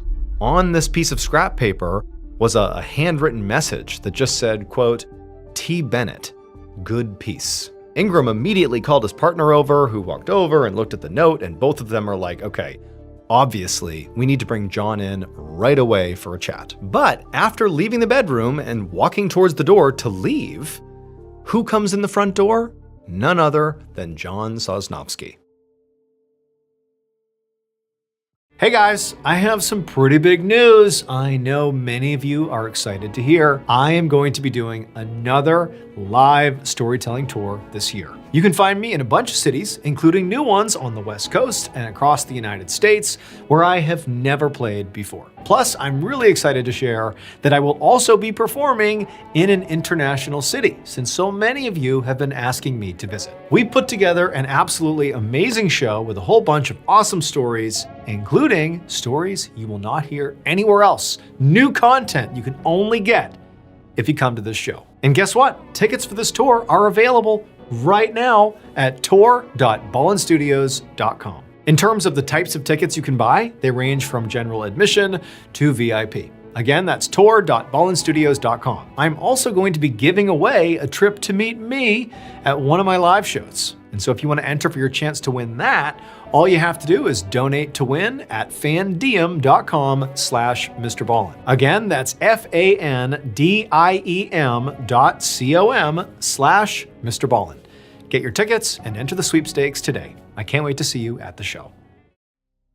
About an hour later, Ingram sat at an interrogation table in the sheriff's office, staring across it at John. And John had a very confused look on his face, but otherwise seemed relatively calm. Back at the apartment, when John had walked in the door and sort of saw the detectives and didn't know what was going on, Ingram had told him who he was and why he was there, and John had really just seemed surprised, but had quickly agreed to go with them to the station if they wanted to speak to him. But Ingram knew from experience that, just because John was acting very cooperative did not mean he was innocent. Now, Ingram slid a picture of Tanya across the table and asked John if he knew who she was or had anything to do with her murder. And John didn't deny it or act horrified or offended to be asked. He just said he didn't really remember. And when Ingram showed him the note they found in his bedroom that said T. Bennett, good peace on it, John just sort of squinted at it and said he really wasn't sure if he wrote that or not. So these were all very straightforward questions, and it was highly suspicious to Ingram that John apparently just couldn't answer them, at least not cleanly. And really the rest of his interview went the same way, with John giving mostly just vague non-answers to everything Ingram asked, no matter how binary the question was supposed to be. And Ingram was just sort of struck by how nonchalant John seemed whenever he responded, even though, he was being questioned about his connection to a murder. This was not a time to be nonchalant. This was a time to be forthcoming. However, despite Ingram's very high suspicion of John, realistically, the only evidence he had on John, at least at this point, was all circumstantial, and so was not nearly enough to actually arrest John. What they needed in order to do that was some form of hard evidence that directly connected him to Tanya's murder. So ultimately, at the end of this interview, despite how weird the whole thing had been, Ingram just sighed and told John that for now, he could go. 4 days later, Ingram had just gotten to his office for the morning when his desk phone rang. He picked up and was surprised to hear Laverne's voice on the other end. But before he could ask her what this was about, Laverne told him she had found something in her car that morning and felt like he needed to see it. And when she told him what this thing was, Ingram said he would be right over. Then he immediately hung up and ran to find his partner. As he drove to Laverne's, he found his heart was racing. Over the last few days, they hadn't found any additional evidence to prove John was their killer. In fact, if anything, they had actually lost some evidence, since that note they found inside of John's things in his house ended up being a dead end, because their analysts couldn't actually match the handwriting to John, so they didn't know for sure if it was him. But now, based on what Laverne had just told him on the phone about what she found in her car, he was pretty much positive that this was the break he needed. Within the hour, Ingram and his partner were standing in Laverne's garage with Laverne staring into the open trunk of her car. Laverne had told Ingram that she kept her car and really her whole life very, very clean, like her apartment's clean, everything's clean all the time. And when she went into her car that day, she noticed there was a little swatch of denim sitting in the trunk. And she knew that she had not put it there, and considering she was sort of on high alert about John and about his connection to this murder, It just seemed like something worth flagging to police. And for Ingram and his partner, as they're staring into the trunk at this little swatch of denim that looks very much like the swatch of denim they were secretly looking for, they had not publicly revealed that the killer had taken a little swatch of denim from Tanya's jeans that was private. They're looking at this thinking, oh my goodness, like this is the break we needed. Clearly, that's the denim from Tanya's jeans. And so Laverne was right to call this in. This is potentially huge. Now, obviously, Ingram knew that they would still have to get this denim tested to make sure it really was Tanya's. I mean, it's entirely possible that it was actually Laverne's or John's or was unrelated, but circumstantially, this felt like hitting the jackpot. And so Ingram watched as his partner picked up the swatch, put it into an evidence bag, and then they left and said they would have it tested and they would be in touch. The following morning, Ingram was at his desk reviewing all the evidence that they had so far. And by this point, they had a lot of evidence. The previous night, after finding the denim, they had brought John in for a polygraph test, and he had completely failed it. The test administrator had even noted that, in his opinion, John definitely knew what had happened to Tanya. So now, realistically, Ingram was just sort of waiting on confirmation that that fabric was a match. And then at that point, they could go and arrest John. And when Ingram's phone rang, he picked it up immediately, and it was the lab. And so Ingram sat up straight, ready for some good news, but the tech on the other line sounded sort of glum, and he told Ingram that the denim from Laverne's car did not match the jeans that Tanya was wearing, so it was not hers. And at this, Ingram was just completely stunned. I mean, the idea that they had just found the same unique cut of denim in a car in their main suspect's house could not be a coincidence. I mean, it was not typical for people to have little swatches of denim lying around. Like, this is not something that you just happen to have. It felt sort of specific. And so there just had to be more to this than met the eye. And even though Ingram tried to work out some kind of reasonable explanation for why that swatch was there, the only thing that actually made sense was that the fake denim was planted there. And so feeling a mix of, again, shock, but also just frustration here. I mean, he thought he was so close to solving this thing, and now he was sort of back to square one. Ingram realized that the next stop had to be Laverne's. He needed to go speak to her again. Later that morning, Ingram and his partner were once again back in Laverne's living room with a very nervous-looking Laverne sitting across from them. This time, Ingram was going to be a little tougher on her, because he now knew that, whatever she had told him before very likely was not the full story. And as soon as Ingram asked Laverne point blank if she had planted that evidence, that denim inside of her car, Laverne just kind of looked back at him and her face began to sort of quiver, and then she just started sobbing. And she told them she was so sorry. She explained that she had cut up some jeans and put that front button part in her car and pretended to have found it so that they'd be able to arrest John. She said she had just gotten so worried when they let him go after interviewing him because she knew John killed Tanya. He had to have. She heard him talk about it. Like, he did it and he's dangerous. And she just wanted to make sure the police held him accountable. Now, when Ingram heard this, he could hear like the earnestness in her voice. Like, clearly this woman is scared of John and thinks he did this. She believes he did this. And so he wanted to believe her angle here, as inappropriate as planting evidence was. But, critically, he knew Laverne still was definitely not telling him everything, because there was simply no way she could have known to plant that unique cut of the jeans unless she had intimate knowledge of the crime or some other inside information. But there was just something missing here. Why would she randomly choose that front cut of denim as just the evidence? Oh, here's some evidence that's gonna make John look guilty. Why would she choose that? That's way too on the nose. And when he pointed this out to Laverne, it was like Laverne's energy completely shifted, from sobbing and sadness and remorse to just pure like hesitation. Like, she didn't really know how to react, but there wasn't any more sadness. It was like, uh-oh, something's off here. And then Laverne kind of took a deep breath and she looked at Ingram and she said, I was lying. You're right. My story about planting the evidence, that was a lie. But she went on to say that the reason she had lied was because she had ultimately been too afraid that if the police knew the whole story, that she would get in trouble too. Then Laverne explained what really happened to Tanya. On the night that Tanya was murdered, Laverne said John called her that night, and he was sort of frantic. And he said to her that he was in trouble and that she needed to meet him at the bar that he was at and to bring along a shower curtain. And so Laverne said because she was very scared of John and, was just fearful of asking any questions, she had just done what he said. And she got the shower curtain and she had driven out there and she found John in a parking lot standing over a body. It was Tanya. And she was just lying there on the ground, motionless. Laverne said she was horrified and didn't know what to do, so she just helped. She literally helped John put Tanya's body into her car, Laverne's car, wrapped her up in that curtain she'd brought along, and then together they dumped her body at a spot along the highway. But as Laverne continued to talk, her story suddenly got much darker because she actually eventually confessed that actually Tanya had not been dead when she had first arrived, but instead she was still clinging to life.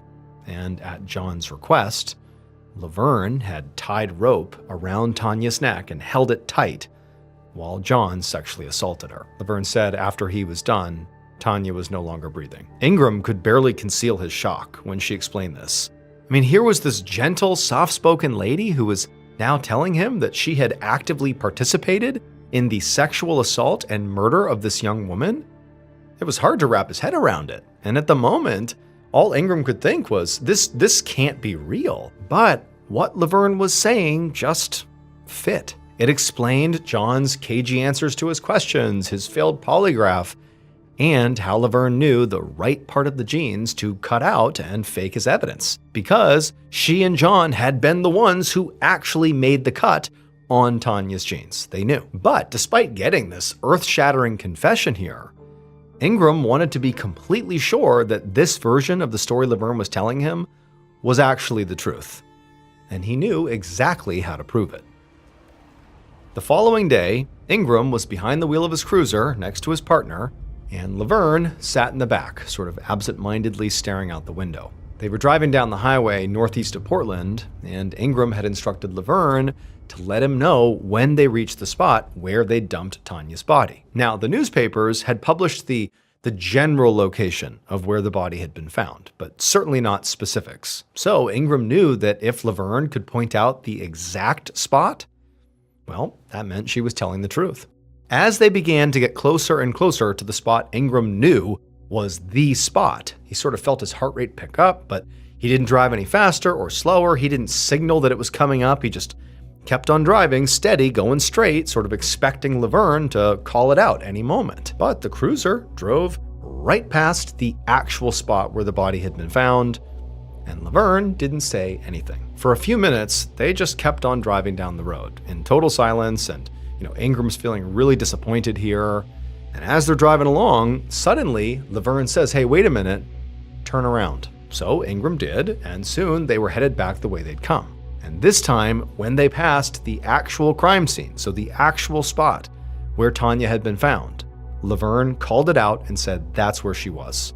Stop. As Ingram parked the car, he looked back at Laverne, who was staring intently out the window, right at the exact spot on that slope right off the highway where the body had been found. Then, once they were parked, all three of them got out of the car, and Laverne went over to the edge of the road and pointed, like right to the exact spot where Tanya had been found on the slope. And even though Ingram tried to keep his expression neutral here, internally he was sort of amazed. I mean, clearly Laverne was telling the truth. It would have been impossible for her to have chosen that specific spot without having prior knowledge of where Tanya had been, meaning she was telling the truth. She must have been involved in killing Tanya. As they all climbed back into the car, Ingram knew they now had more than enough to formally arrest John and also Laverne.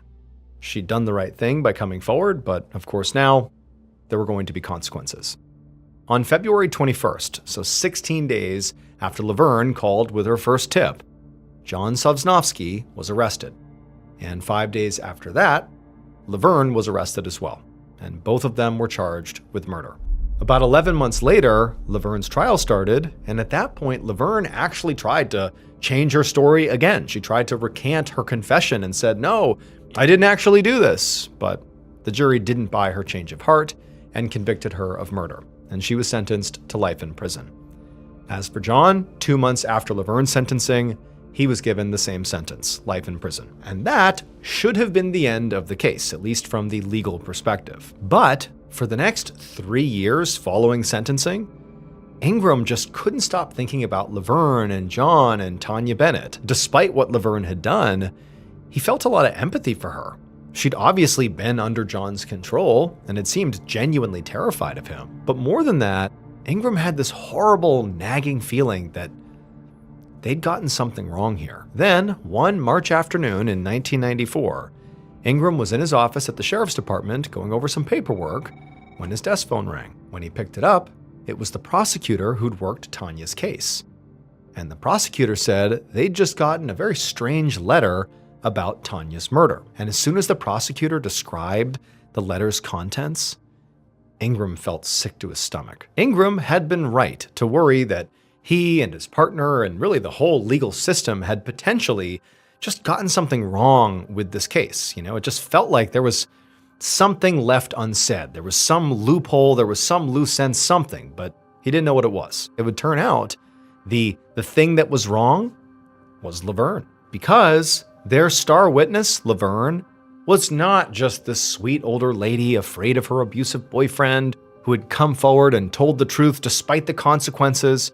That wasn't really the story. In fact, basically everything she told Ingram and his partner was a lie. What was true, and what ultimately drove Laverne to do what she did, was she really wanted to break up with John, but she didn't know how to do it. And so what she ultimately did to attempt to rid herself of John was to frame him for murder. And at first, she did an incredible job.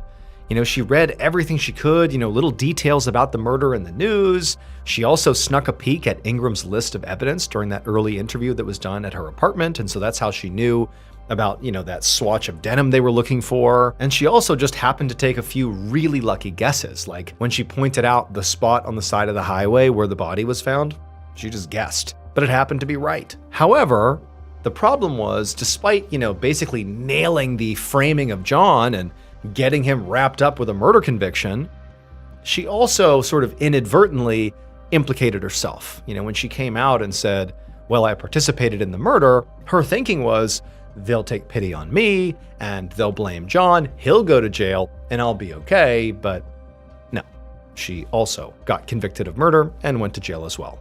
And Laverne and John were literally in prison, basically riding out their life sentences, when the actual killer, the real Tanya Bennett killer, sent a letter to authorities confessing to his crime. That was why that prosecutor called Ingram. It was to tell him, I think there's been a mistake. They clearly didn't do it. After the real killer was arrested in 1995, Laverne and John were both released from prison. In total, they both served 4 years in jail, all because of Laverne's lies.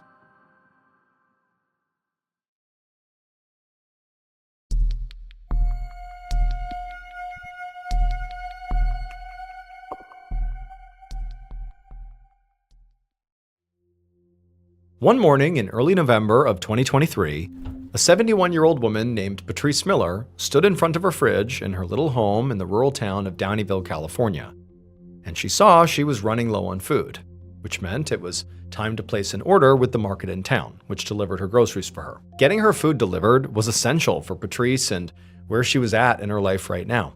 She lived alone and had a whole house to take care of, which was definitely getting harder the older she got. She'd also had some health problems lately, so it was getting more difficult just to move around. She even had a walking stick just to prop herself up. As Patrice stood in front of her fridge, wondering what she was going to add to her grocery list, she heard one of her 2 cats meowing outside. And this reminded her that amongst some other chores, she needed to feed her cats. So she decided to make her list later, and she just closed the fridge door, put some cat food in a bowl, and then grabbed her walking stick and headed outside. Patrice carried the cat food out onto the porch. She had some other things to do outside, but she couldn't hold a lot of things at once because of her walking stick. So once she had put the bowl down, she then headed back inside to get her compost, and then took that back outside to her garden. And she tried to do all these outdoor chores really quickly because she didn't like being outside these days. She had lived in Downeyville for a long time, but over the past few years, it had gotten really dangerous there. Now, she hadn't realized how bad it was at first because she mostly kept to herself, But eventually, she learned that her neighbors were starting to get intruders on their property. There had also been a clear uptick in vandalism in people's yards and to their homes. And in fact, over the past few months, Patrice herself had begun to experience this directly. In fact, she had dealt with so many attempted break-ins at her own house that she had become convinced that she had a stalker. She'd even put bars on her windows as a security measure. So that's why Patrice did not like being outside. She felt exposed, like her stalker or whoever it was that was doing this was going to be watching her and would come over here and attack. And so as fast as she could, she dumped the compost in her garden, turned around, hustled inside, and shut the door behind her. And as soon as she had done that and was safely inside her house, she felt hugely relieved. A few days later, on November 8th, at the market in town where Patrice typically got her groceries, a 55-year-old cashier named Cassie Koch rang up a customer at the register. But as she bagged their purchases, her mind was elsewhere. She was thinking about Patrice. Cassie was typically the person that delivered Patrice's grocery order, but over the years, they had become closer than just a customer-provider relationship. They were friends. In fact, these days, the two of them would speak on the phone fairly often, just to chat. But now, Cassie realized she hadn't heard from Patrice in days, which was very odd, both because of their friendship, but also because she knew it had been a while since Patrice made her grocery order. And so Cassie had begun asking around at the store and had found out that nobody else had heard from Patrice either. Now, Cassie knew it was possible that Patrice was just busy, and for pretty much anybody else, one missed order or even a couple missed orders wouldn't be enough to make Cassie worry. But in this case, Cassie was extra concerned because she knew about Patrice's stalker. And she knew that Patrice had even called the authorities about it, but they really hadn't been much help. Remember, this is a tiny rural town in California that had experienced a lot of exactly what Patrice was experiencing: break-ins, harassment, and other kinds of vandalism or damage. However, neither Patrice nor anybody else had reported any actual violence. So authorities were basically overwhelmed with a flood of what they considered sort of relatively minor complaints. And Patrice's situation really didn't seem much worse than anybody else's in town. And also officials just didn't have the manpower to deal with it. And so ultimately, all authorities did was just advise Patrice on ways she could handle it herself, which was why she'd installed those bars on her windows. All this is to say, Cassie knew that Patrice was genuinely terrified of her stalker, who Patrice referred to as Big Bastard. And she was worried about what the stalker might do next. So after Cassie was done with her shift that day, she tried to get in touch with Patrice one more time. But when she couldn't reach her yet again, Cassie called the police and asked them to go do a wellness check. That evening, a deputy from the Sierra County Sheriff's Department drove up to Patrice's house and parked in front. And immediately, he could tell something was wrong. The front door of her house was clearly smashed in, and there was a garden hose that was laying across her porch steps and was spraying water everywhere, like the water had just been left on. And so the deputy got out of his cruiser and he walked over to the house and he found the turnoff for the water on the side of the house. And then he walked up the front steps of the porch. And as he did this, he was constantly looking around and listening, trying to figure out what was going on here. I mean, he didn't know if there was an active threat inside the house. He had no idea what he was walking into. And so he's on the porch, and before going in through the front door, which was obviously, smashed open, he looked in a window to see if he could see into the house to gauge what was going on here. And when he looked inside the house, the first thing he saw was blood all over the floor. And at that point, he unholstered his gun. And so now, with his gun raised, the deputy stepped into the house. And he slowly walked through the living room, listening for any signs of sudden movement or an indication there was someone still in the house, but he didn't hear anything. And so there didn't appear to be an intruder present right now, but there was also no sign of Patrice. All he saw was that blood towards the front of the house. That was it. And so the deputy, he left the living room and walked towards the kitchen. And as soon as he stepped across the threshold into the kitchen, he breathed in and just kind of held his breath because what he saw was just chaos. All the cabinets were open, and all over the floor were remnants of all the food that likely was in the cabinets, like pieces of food and ripped up packaging and broken jars. A window at the far end of the room was also smashed, and the security bars that Patrice had put on the window were bent and hanging by their hinges. There was actually so much just debris and just chaos in the kitchen that at first, the deputy didn't register what was actually laying in the center of the kitchen on the floor. But then, when his brain sort of processed it, he realized what he was looking at was Patrice. At least, what was left of her. But she no longer looked human, because her body had literally been torn apart. The deputy quickly left the house and called in his terrible discovery to the sheriff, and within an hour, Patrice's property was swarming with police and crime scene techs and a forensic expert who specialized in this type of scene, and detectives fanned out all across the area and began speaking to Patrice's neighbors. And because pretty much everyone in the neighborhood had been experiencing the same type of break-ins and property damage that Patrice had been, it actually didn't take long for police to develop a profile of Patrice's killer. Their conclusion was that very likely the killer was the same individual who was harassing everybody else. But what officials couldn't understand is why had everybody else experienced effectively minor vandalism, but Patrice went from minor vandalism to really excessive violence. And this required developing a profile of Patrice. And so as police searched for her killer, they were also working on reconstructing Patrice's movements on the final day of her life. And at first, in their efforts, really they were just stumped. I mean, all she had done on that day, as far as they could tell, were some basic chores. But as they dug into what those chores consisted of, they found two things that actually explained everything. It would turn out that every day for the past couple of years, Patrice had been making two terrible mistakes. She fed her cats out on the porch, and she emptied her compost into the garden. And these two actions ultimately were what sort of attracted her stalker, Big Bastard, to her home. Because Big Bastard was a black bear. He loved to eat cat food and kitchen compost scraps. And eventually, he decided that Patrice was food too.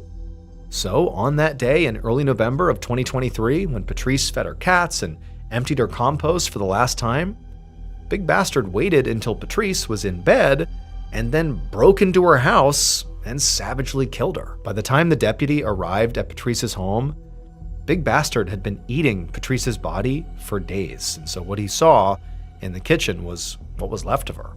Black bears are not typically dangerous to people.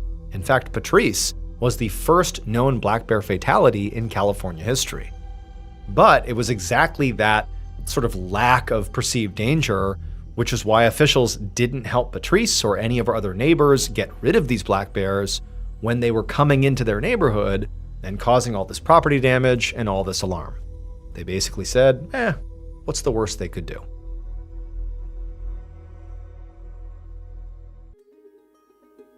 On the morning of June 26, 1826, 38-year-old Samuel Willie Jr. stepped out of his house in a remote area of New Hampshire's White Mountain Range called the Notch.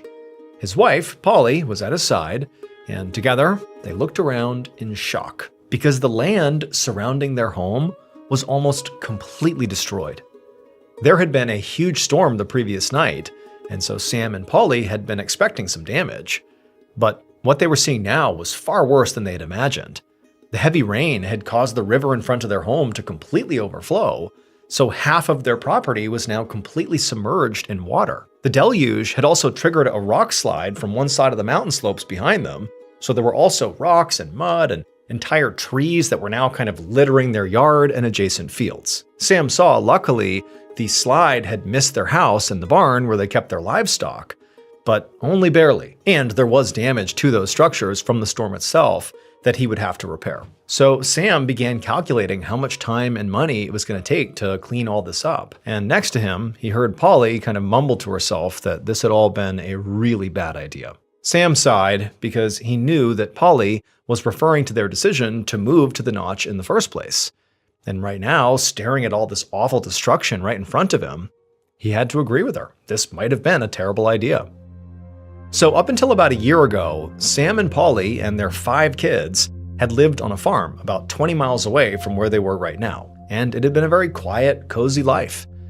But Sam had always had this feeling that he wanted to do something more exciting than just be a regular old farmer. And with this house in the Notch, he'd seen an opportunity for adventure. and also an opportunity to make some money. So in this part of the White Mountain Range, there was a 12-mile long road that cut through the range from one side to the other. And the Notch house was right in the middle of that road. But since this was the year 1826, this road was more like a glorified trail. It was mountainous and rocky, and neither horses nor wagons could make it all the way through. So as a result, travelers were typically on foot. And there was literally nowhere to stop on this whole 12-mile road except for the Willie's Notch house. So Sam had realized how valuable this Notch house could be if he converted it into an inn. But he also had bigger aspirations for the place, like beyond it just being a pit stop.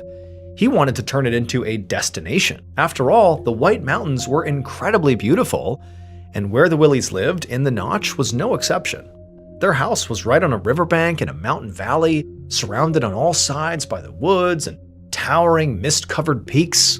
It was all honestly breathtaking. And as soon as Sam had seen it, he knew that it could be a famous destination for poets and authors and artists because it was the kind of place people would write songs and books about. I mean, it was perfect. But so far, his dream, of coming out here to the Notch house had been a lot of work.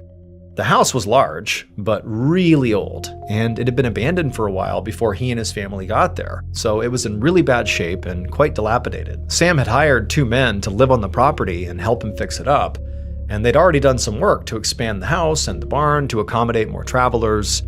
But Sam knew he still had a lot to do before the Notch house became some kind of artist's retreat. And now, with this extensive damage from the most recent storm, he had even more things to fix, which he also had to admit was actually the least of his problems.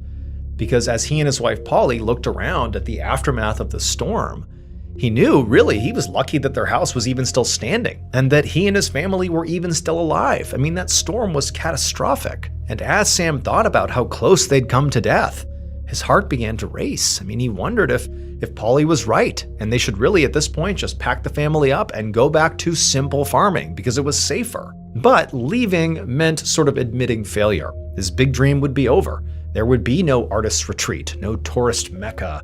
He would not be some creative benefactor. He'd just be a farmer. So he took a deep breath, and then he asked his wife to please give this place one more chance.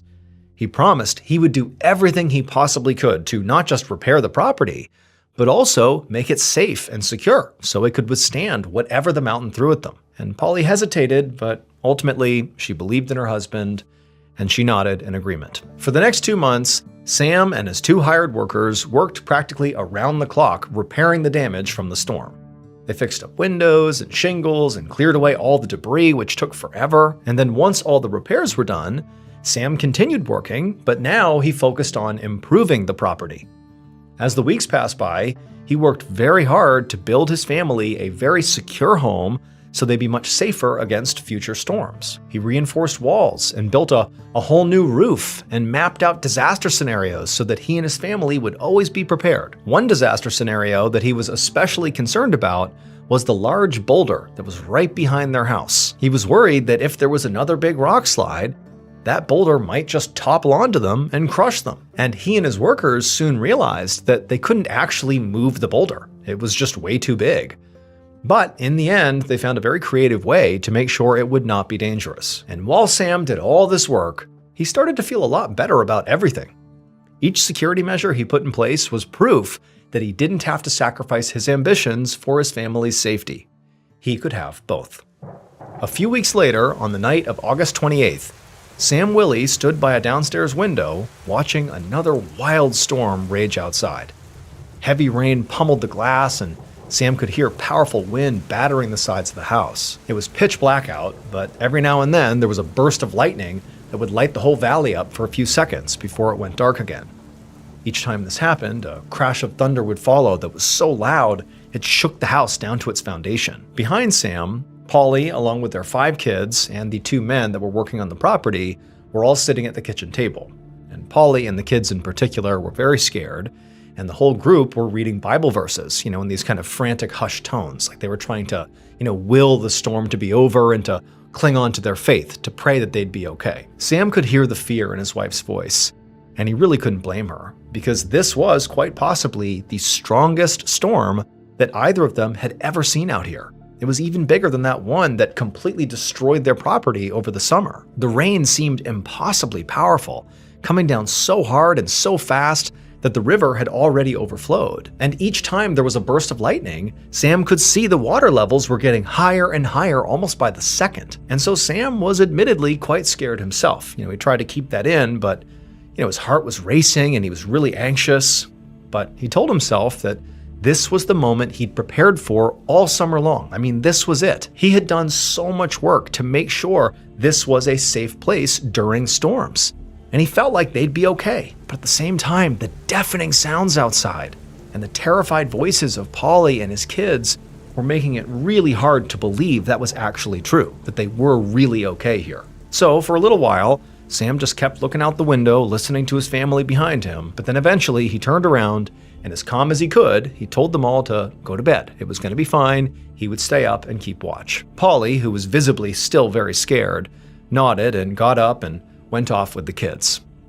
And for the next few hours, Sam stayed at his post by the window and watched the storm. And for the most part, there wasn't a whole lot of drama. I mean, it was very loud and windy. It was obvious the river was flooding. I mean, there was going to be damage tomorrow, but Sam was thinking that, maybe we're going to get through this thing. But a little after midnight, Sam heard this sudden, extremely loud banging sound outside, and he froze because he knew it was not thunder.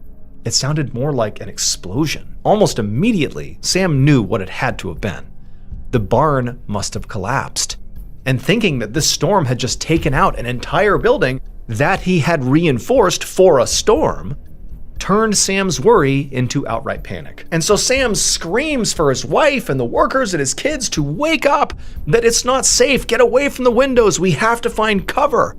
And so for the next few seconds, the family and the workers, everyone's frantically scrambling around, trying to find a safe spot, but they don't know where it is. But as they're sort of navigating, trying to find the right place to go to weather the storm, Sam heard an even louder bang, and then there were screams all around him, and then he felt himself go airborne as a heavy object slammed into his back.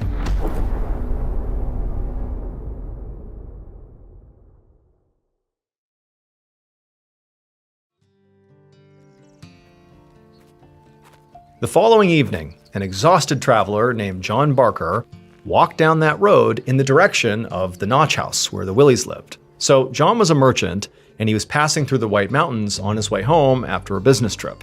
And he had made this trip many times before. He knew the road, but the road currently was flooded and there was rock slides and damage everywhere, so it was quite slow going and pretty miserable. But he knew at the halfway point was this house, the Notch house, where Sam Willie and his family lived, and they were looking to convert their house into an inn for travelers, and even though it wasn't fully established yet, John knew he could very likely get into that house, have a hot meal, rest a little bit before he made the rest of his journey. But when he finally rounded the corner into the valley where the house was, he just froze because the area was a complete disaster. The river had clearly completely flooded, and now half the land in front of him was just underwater. There had also been clearly a huge rock slide.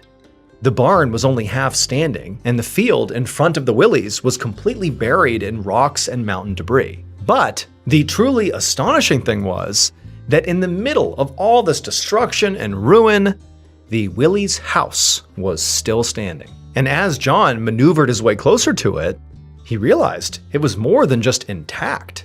The house was pristine. There wasn't a single thing broken or out of place, not even a window. Relieved and a little amazed, John hurried right up to the entrance and knocked. But no one answered. So eventually he just opened the door and poked his head in and called out to Sam. But he didn't hear anything. No sound of a reply and nobody moving around inside. So John tentatively stepped all the way into the house and just kept calling out to the family as he walked from room to room. But he quickly realized the house was completely empty. It was also a mess. There were clothes scattered all over the floor and beds, and sheets had been yanked around and were messy, and the Bible was wide open on the kitchen table. John stood in the middle of the home trying to work out what could have happened here. The mess suggested that, clearly the family had been here somewhat recently, but had left in a hurry. So John guessed they must have gone down the mountain to wait out the storm somewhere else, either at a neighbor's or the tavern, miles away at the end of the road. And since the Willies were not here to allow him to stay, John needed to figure out what he was going to do. I mean, he didn't really like the idea of still sleeping in the home without them here. But he really had nowhere else to go. And it was almost nighttime, and he could barely manage the ruined road during the daylight, let alone during the dark. So even though he felt kind of bad about it, he picked a bed and tried to get some rest. But just as he began to drift off, he heard a deep, guttural moaning sound coming from somewhere outside the house. John immediately woke up and rushed over to a window, but he couldn't see anything. Night came really fast in the White Mountains, and it was almost completely dark outside. He waited to see if he would hear anything else, but he didn't. So he decided he must have imagined the sound and turned to go back to bed. But as he did, the moaning started again, and this time it was louder. John gasped as a terrible thought occurred to him.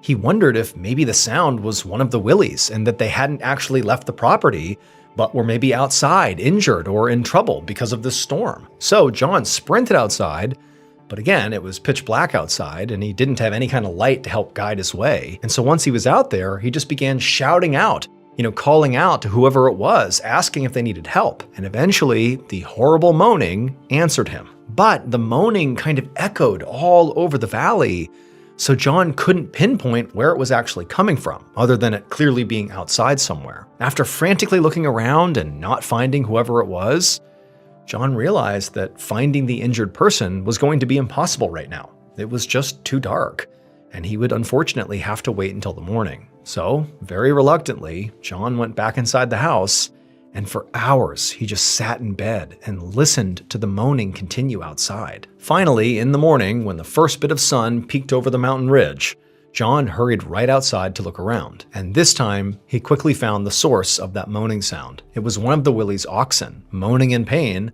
from being trapped under some debris near the ruins of their barn. John immediately rushed forward and began hauling the wooden planks and rocks off the ox. And after he had freed the animal, it amazingly staggered to its feet and hobbled away into the woods. It was basically okay. But after it was gone, John felt this sort of sick uneasiness, even though the sound had been from an ox and he had saved it. He just felt like there was something wrong here, and so he decided that he had to go and see the Willies with his own eyes, just to make sure they really were okay. So even though it was really early and John was still very tired, he immediately gathered up his things and set off down the road. Hours later, around noon that same day, John Barker finally staggered out of the mostly destroyed pass and made his way towards the tavern at the bottom of the road. When John stepped inside, he was exhausted, he was drenched, from this awful journey he had just taken again on this road. But more than that, he was really worried about the Willies, because as he made that trip down the road, he saw neighbors' homes along the way and kind of expected to see the Willies in one of them. But no, the Willies were not in any of the neighbors' homes, and in fact, basically none of the neighbors were in their houses either. They were all basically in this tavern. It was like everybody who lived on this road had come to this tavern because of the storm. But when John looked around the tavern, he could tell the Willies were not in there either, and this made John's stomach drop. Because if they weren't at their house, and they weren't in any of the neighbors' homes, and now they were not in this tavern with the rest of their neighbors, that had to mean something was wrong. And so John actually called out to the entire room and asked if anyone had seen the Willies since the storm. And the tavern got really quiet as its occupants all began looking around at each other, seeing if anybody had, but eventually everyone just shook their head and said, "No, we don't know where they are." And that's when John said to the crowd that, well, the Willies are missing. A few hours later, a 12-man search party left that tavern and headed right back up the road towards the Notch. They were led by one of the Willies' neighbors, a man named Edward Melcher, who lived at the base of the mountain on a farm with his family. The recent storm had done quite a bit of damage to Edward's property, and so he and his family, like most other people that lived in this area, had gone to the tavern to seek shelter. Edward and his family, much like the Willies, were good people who were just trying to carve out a living in this part of the world. And there were not a lot of people doing that. I mean, this was a very small community, and so they always helped each other out whenever they could. And so this was no exception. But as desperately as Edward and the rest of the search party wanted to get to the Willies' property and find these people, it took so long to navigate the road that by the time they actually got to the property, it was after midnight and really too dark to look for anything. So they just went right into the Willies' house to wait until morning. Once he was inside, Edward could see, the home really was just as John described. It was sort of a mess, but there was absolutely no damage to it from the storm. Edward had heard that Sam was really freaked out about a storm that they had had earlier that summer, and because of that storm and because of the damage it had done, he had gone way out of his way to really develop his property to prepare it for the next storm. And it seemed like all his preparations and reinforcements on his land had paid off, because here his house was standing tall. But that was also kind of confusing. It's like, if you prepared this house for a storm, and clearly it was able to withstand the storm, why did the Willies leave? As Edward continued to walk around the house, he saw that the Willies' Bible was still lying on the kitchen table wide open, and when he leaned over and read the passage that was on the page, he couldn't help but, kind of shiver when he saw what it said. It said, "The Lord also thundered in the heavens, and the highest gave his voice, hailstones and coals of fire." Hours later, when the sun finally began to come up, Edward and the others went outside and began searching the property for signs of the Willies. And over the next few hours, the original party of 12 grew as more and more people showed up to assist in the search. By this point, word had spread pretty far about the family's disappearance, and so residents from all over the White Mountains had come here to help. And eventually, hundreds of people were combing the mountainside to find the Willies, or at least to find a clue about where they might have gone. At around noon, when still there had been nothing found, Edward decided he would go search closer to the river, since by this point, the water levels had gone down some. And when he got to the water's edge, he began to hear this strange buzzing sound, and so he followed it, and eventually, he saw something poking out from behind some debris. And when he saw what it was, Edward began to scream for help. So the thing that Sam Willie was most afraid of happening in a large storm was a rock slide, especially with that huge boulder positioned right behind his house. But when Sam realized it was going to be impossible to move said boulder, or otherwise shield his family from falling mountain rocks, he came up with a pretty creative solution. He built a whole second shelter that he and his family could run to if there was a bad storm. And when that second storm hit, the one that had caused all this damage and had led to the Willies' disappearance, well, during that storm, Sam's screaming for his family to, take cover, get away from the windows. He's heard this crashing sound outside that he is convinced is the sound of his barn collapsing, and, his house is next. He's yelling for them to take cover. Well, the family listened to him, and together they did seek cover. They left the main house and went into that second shelter that they believed was better protected from a potential rock slide. But unfortunately, this would be a catastrophic mistake, because that humongous boulder right behind the house was not actually a safety risk. In many ways, it was like a protective barrier. When there was an actual rock slide during this horrible storm, well, the rubble actually piled up on the backside of that boulder and did not strike the house at all. And so in essence, this boulder basically made the Willies' original home the single safest place to be on the whole property. But unfortunately, Sam and his family did not stay there long enough to realize that. They ran out of the main house as a big group, and as soon as they were outside, they were overtaken by the rock slide and killed. Eventually, the residents of the White Mountains would find the family. The buzzing that Edward heard was actually a group of flies gathered around a single human hand reached out from underneath the rubble. Ultimately, because of this tragedy, the area became a famous tourist destination, just like the Willies had hoped it would. People from all over the country heard about the family and what happened, and before long, artists and authors were coming to the White Mountains in droves to see the site of the tragedy, and some even wrote books about it. And so, in a sort of cruel twist of fate, Sam's dream did come true, just not in the way he hoped.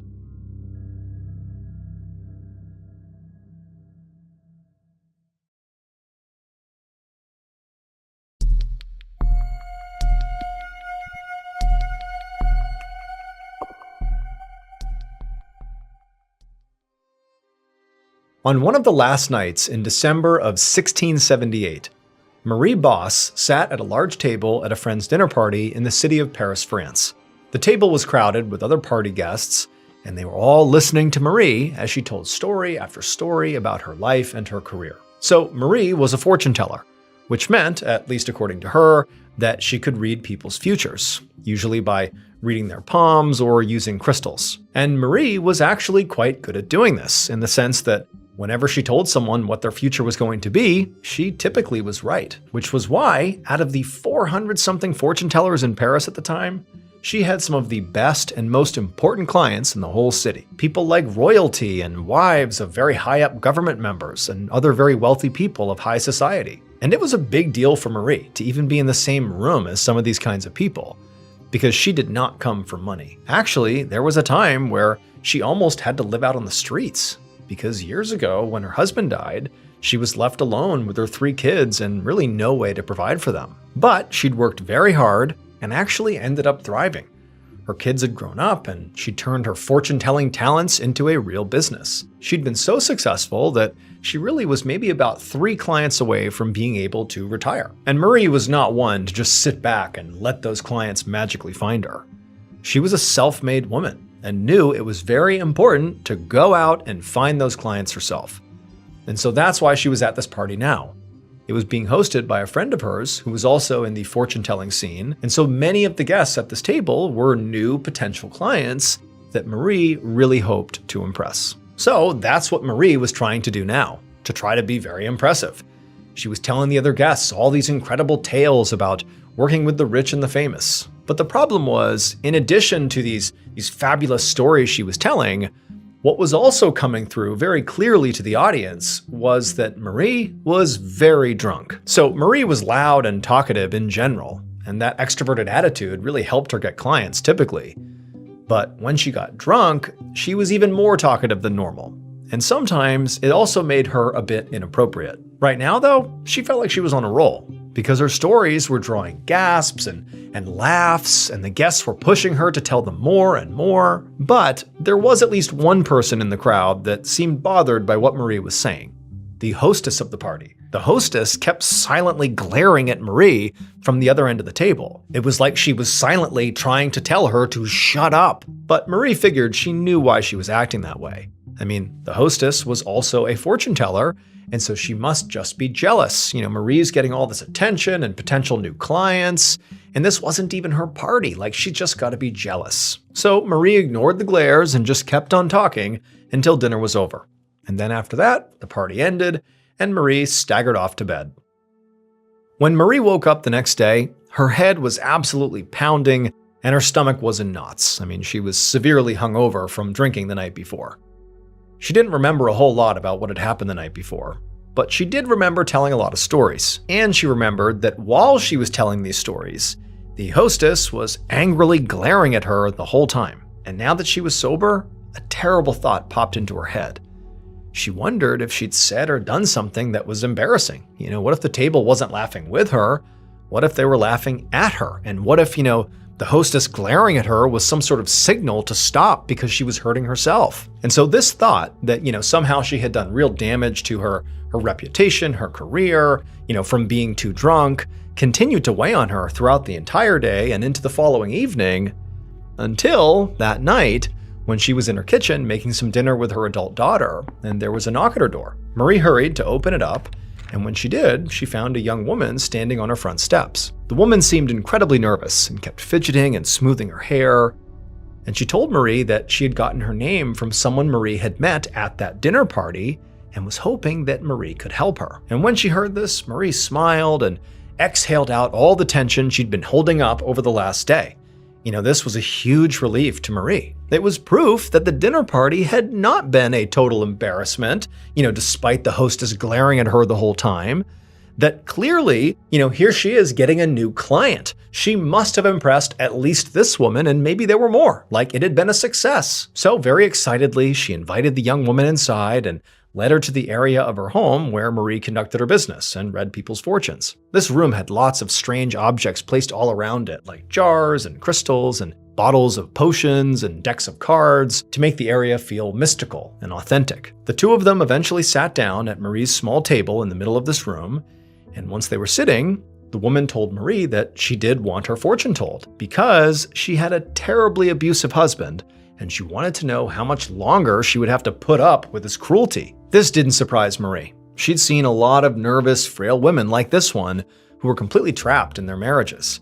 In France at this time, divorce wasn't even legal, which meant you were stuck with your partner even if they were abusive. And so a lot of these women that were in this position turned to Marie, desperate to be told what the rest of their lives looked like, and if their lives would continue to be terrible and hard because of their partner. Marie knew that really what these women were looking for was control. They hoped that if they just knew what their future looked like, even if it was bad, they could somehow do something to change it. And so Marie, she reached out and she grabbed this woman's hand and she turned it around and she began to study her palm.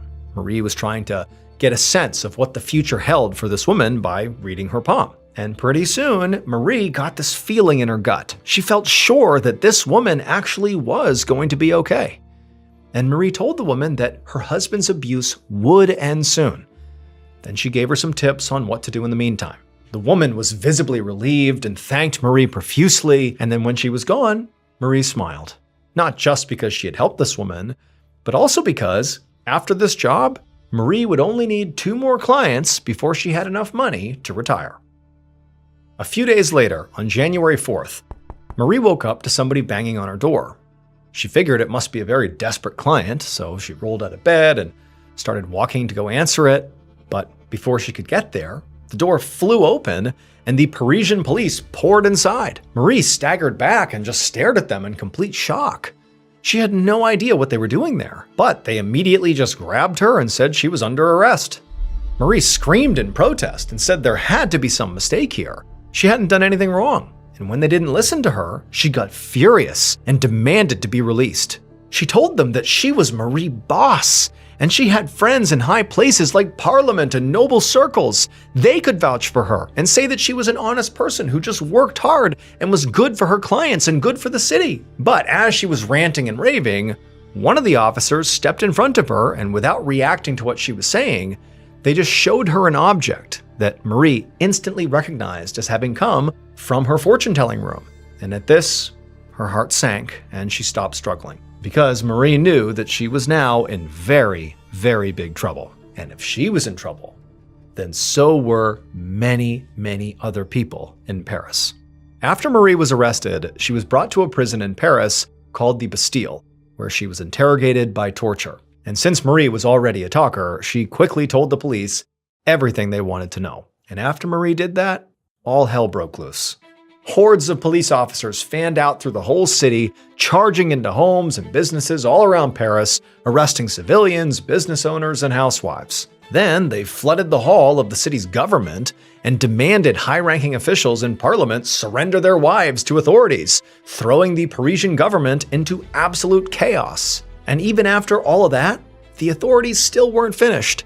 They left the city and began forcing the French nobility out of their castles to go face charges in the city. Months turned into years, and the arrests continued to pile up, and each one was more shocking than the last, until the investigation led authorities to the actual royal palace in Paris and to the king's favorite mistress. By the time the police finished their investigation, hundreds of people all across France, ranging from commoners to literal royalty, were either facing charges or sitting in jail cells. And screams filled the halls of these prisons as the arrested were tortured for whatever information they might have. Scores of people fled the country, and then eventually, all around Paris, these enormous pyres were built in the public squares. And one by one, dozens and dozens of people were led out to these pyres, strapped to the poles in the middle of them, and then burned to death in front of thousands of Parisian spectators. And it was all because of Marie. So Marie Boss was not just a fortune teller. She made her real money by making and selling poison. And it would turn out that she was not the only one. In fact, at the time, you could say Paris basically ran on poison. Since the late 1660s, according to one estimate, around half of the people who lived in that city, from housewives to literal royalty, had poisoned someone or been poisoned by someone. It had become absurdly common for people, especially rich people, to buy poison from Marie and the network of 400 or so other poisoners around the city and use it to quietly commit murder so that the victims' deaths looked natural. But poison was not just used to kill people. It was sort of used like a solution for many kinds of problems, like people who wanted their romantic interests to be easier to seduce, well, they'd buy poison and poison them. Or people that had abusive or unappealing partners, they would use poison to make them sick and bedridden, because remember, they can't get divorced. So if you're stuck with somebody and you don't like them, well, just poison them. It was also alleged that King Louis XIV himself was poisoned in non-fatal doses by his mistress, who wanted to make him easier to manipulate. Poison was even used for entertainment. One duo of poisoners baked deadly substances into cakes and handed them out to unsuspecting patients at a local hospital just to see what would happen. The poison affair, as it came to be called, was without a doubt at the time Paris's biggest and best kept secret, until Marie went to that dinner party, got really drunk, and let it slip. That night, Marie told stories of poisoning people, and people thought they were so funny because they didn't believe they were true. But one of the guests saw that the hostess of the party looked furious at Marie the whole time Marie was telling these stories. And so he wondered if maybe what Marie was talking about might actually be real, and the hostess is kind of trying to signal her to stop talking about it, but Marie was not taking the hint. So the following day, that dinner guest went to the police, and the police sent a woman to Marie's house to act as an undercover spy to see if maybe she could get proof that the poisonings were real. And lo and behold, when this woman told Marie that her husband was abusive and she just wanted to know how long this was going to go on for, Marie, read her palm and read her future, but then also gave her some tips about what to do in the meantime, which included handing her a vial of poison and saying, just go ahead and kill your husband, poison him. The object that officer had shown Marie when she was arrested was that poison. The investigation into the poison affair lasted for 3 years, and during that time, there were over 300 people who got arrested, from commoners to royalty. 23 of those people were banished, and 34 people were executed, including Marie Boss. She was actually the first person to be burned alive on one of those pyres.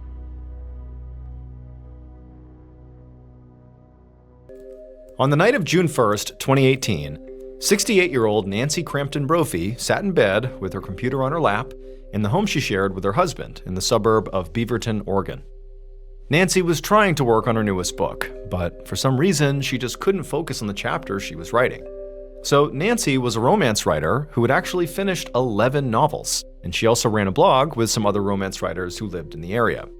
Now, writing really was Nancy's passion, and she'd been doing it her whole life. But despite that, she really had not made any real money from writing. She'd never gotten a legitimate publisher to buy one of her books, so those 11 novels she did, well, they had to be self-published, and basically had to be free online for anybody to read them. And so, in order to keep on writing, she had to have a day job to pay the bills. In the past, she'd run a catering company, but now she worked for Medicare. However, despite not having made it big, at least not financially as a writer yet, it didn't deter Nancy. She was totally motivated to keep on writing because she believed that, the next thing she wrote was going to be the thing that finally made her a bestseller and made her famous and financially stable on her writing. However, tonight, Nancy just felt completely stuck. She could not think of what to write next. So she leaned back into her pillow and just thought about what her character was going through and tried to think if she'd ever gone through anything similar that might inspire, what would need to happen next in the story. So these romance epics that Nancy wrote were very over the top, but she did draw a lot of inspiration from her actual personal life. Most of her work featured very powerful women and had similar themes like freedom and strength and love, because Nancy really valued all those things in her own life. The other things all her books had in common was they always had happy endings. And Nancy knew all about happy endings because in some ways, she was living one. Nancy and her husband, Dan Brophy, had been married for almost 25 years. They had both been married before, and Dan actually had a son and granddaughter from his first marriage. And so the fact that Nancy and Dan had found each other after essentially both of them had been living what, felt like very complete lives to that point, felt like another theme that she wrote about all the time, which was this idea of fate. As if fate is the thing that brought Nancy and Dan together. Dan and Nancy even called themselves soulmates, sort of playing on this idea that really fate had led them together. They had fights and disagreements like any other couple, but they also knew each other so well that sometimes Nancy felt like they could almost read each other's minds, and that sort of got them through any rough patches. And also, another part of the reason that they seemed to work so well together as a couple was because they gave each other plenty of space to pursue their own interests. They were, given freedom, something again that Nancy really valued. And so for Nancy, her sense of freedom, her sense of, being able to pursue what she wanted to, meant shutting herself away every evening in their little attic bedroom for hours and hours to write. And for Dan, his sense of freedom and his ability to pursue his own interests meant working long hours at a career he loved as a chef and a teacher at the Oregon Culinary Institute.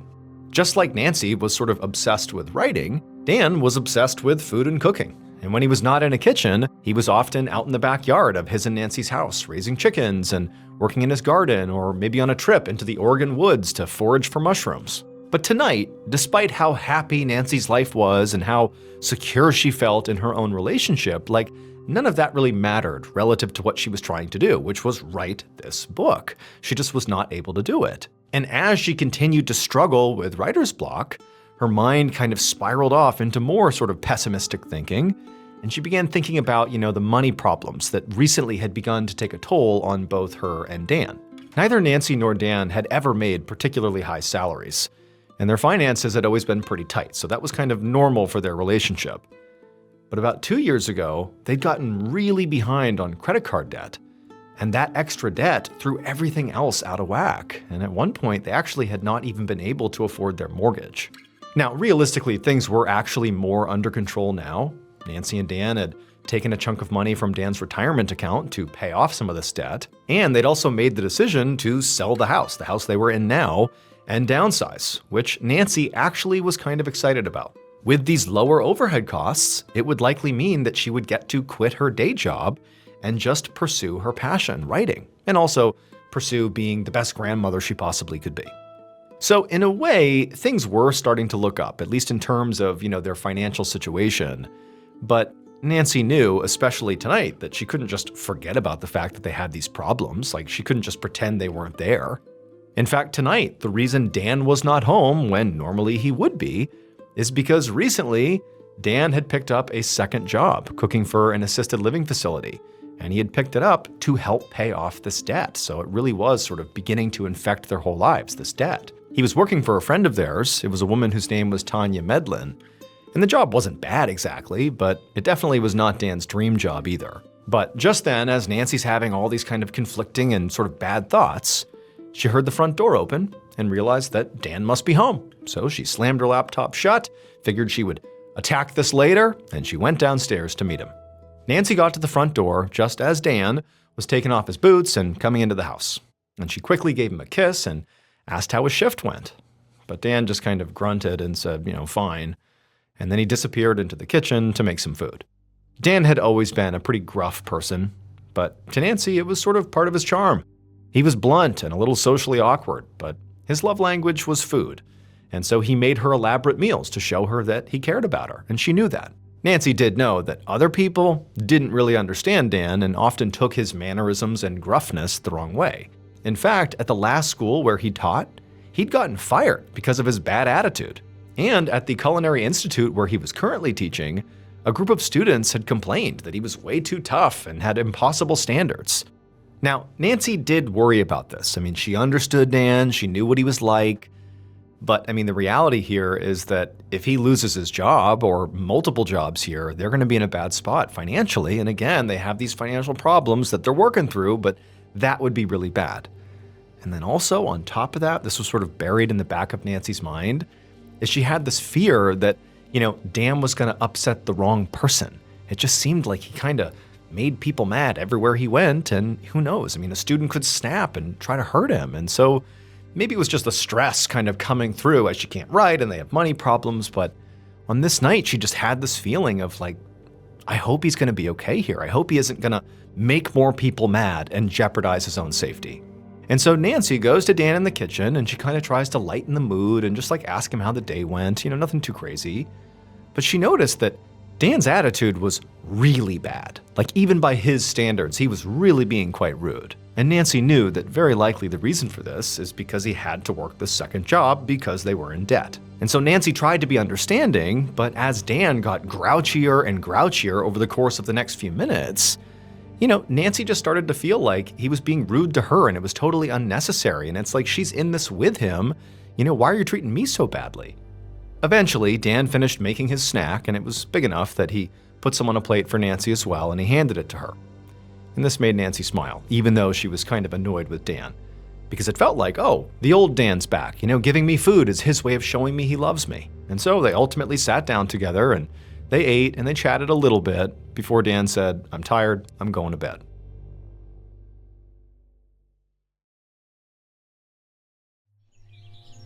Just before 5 a.m. the next day, so June 2nd, Nancy woke up to the sound of Dan banging around in their bathroom. Nancy liked to sleep in when she could, and today she could. But Dan, he couldn't, because he had a lot to do that morning, so he was up. That day, he had to go to his school, the Oregon Culinary Institute, to set up the classroom before his students got there, and then also teach that day. And then before that, he also had a list of chores that he did around the house before work, like feeding his chickens. Nancy tried to fall back asleep, but Dan, frankly, was too loud, and at this point, she was kind of back in some negative thought loops, and she couldn't sleep. And so she laid there, and she began thinking in particular of all the negative thoughts about the book, that she just couldn't continue to write this book. It was like she really had writer's block, and she had not really experienced that in previous novels. This one was just really, really challenging. And so after tossing and turning for a few more minutes, feeling really frustrated, she decided she would just get up and go take a drive and just clear her mind. This was Nancy's go-to. Whenever she needed to work out a storyline or plot hole, she would just hop in her car and drive around and just kind of let her thoughts wander. And this morning, she knew exactly where she wanted to go. She wanted to go to this very beautiful neighborhood with streetcar tracks and tree-lined roads in the nearby city of Portland. So up and out of bed she got. She found Dan in the bathroom and said bye to him, and then she went outside, got in her car, and she was off. Less than 20 minutes later, and Nancy was in Portland. In particular, she was in the neighborhood that she thought was beautiful, and it was this area near a place called Washington Park. And so it's got beautiful foliage, and there's all these beautiful homes, and it's just this wonderful area. And she's driving around, just kind of looking out the window, enjoying herself.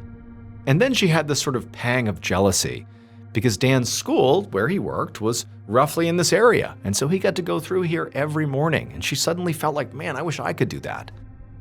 However, as she continued to drive around Portland, she began to see other sides of the city that she herself did not necessarily think were so great.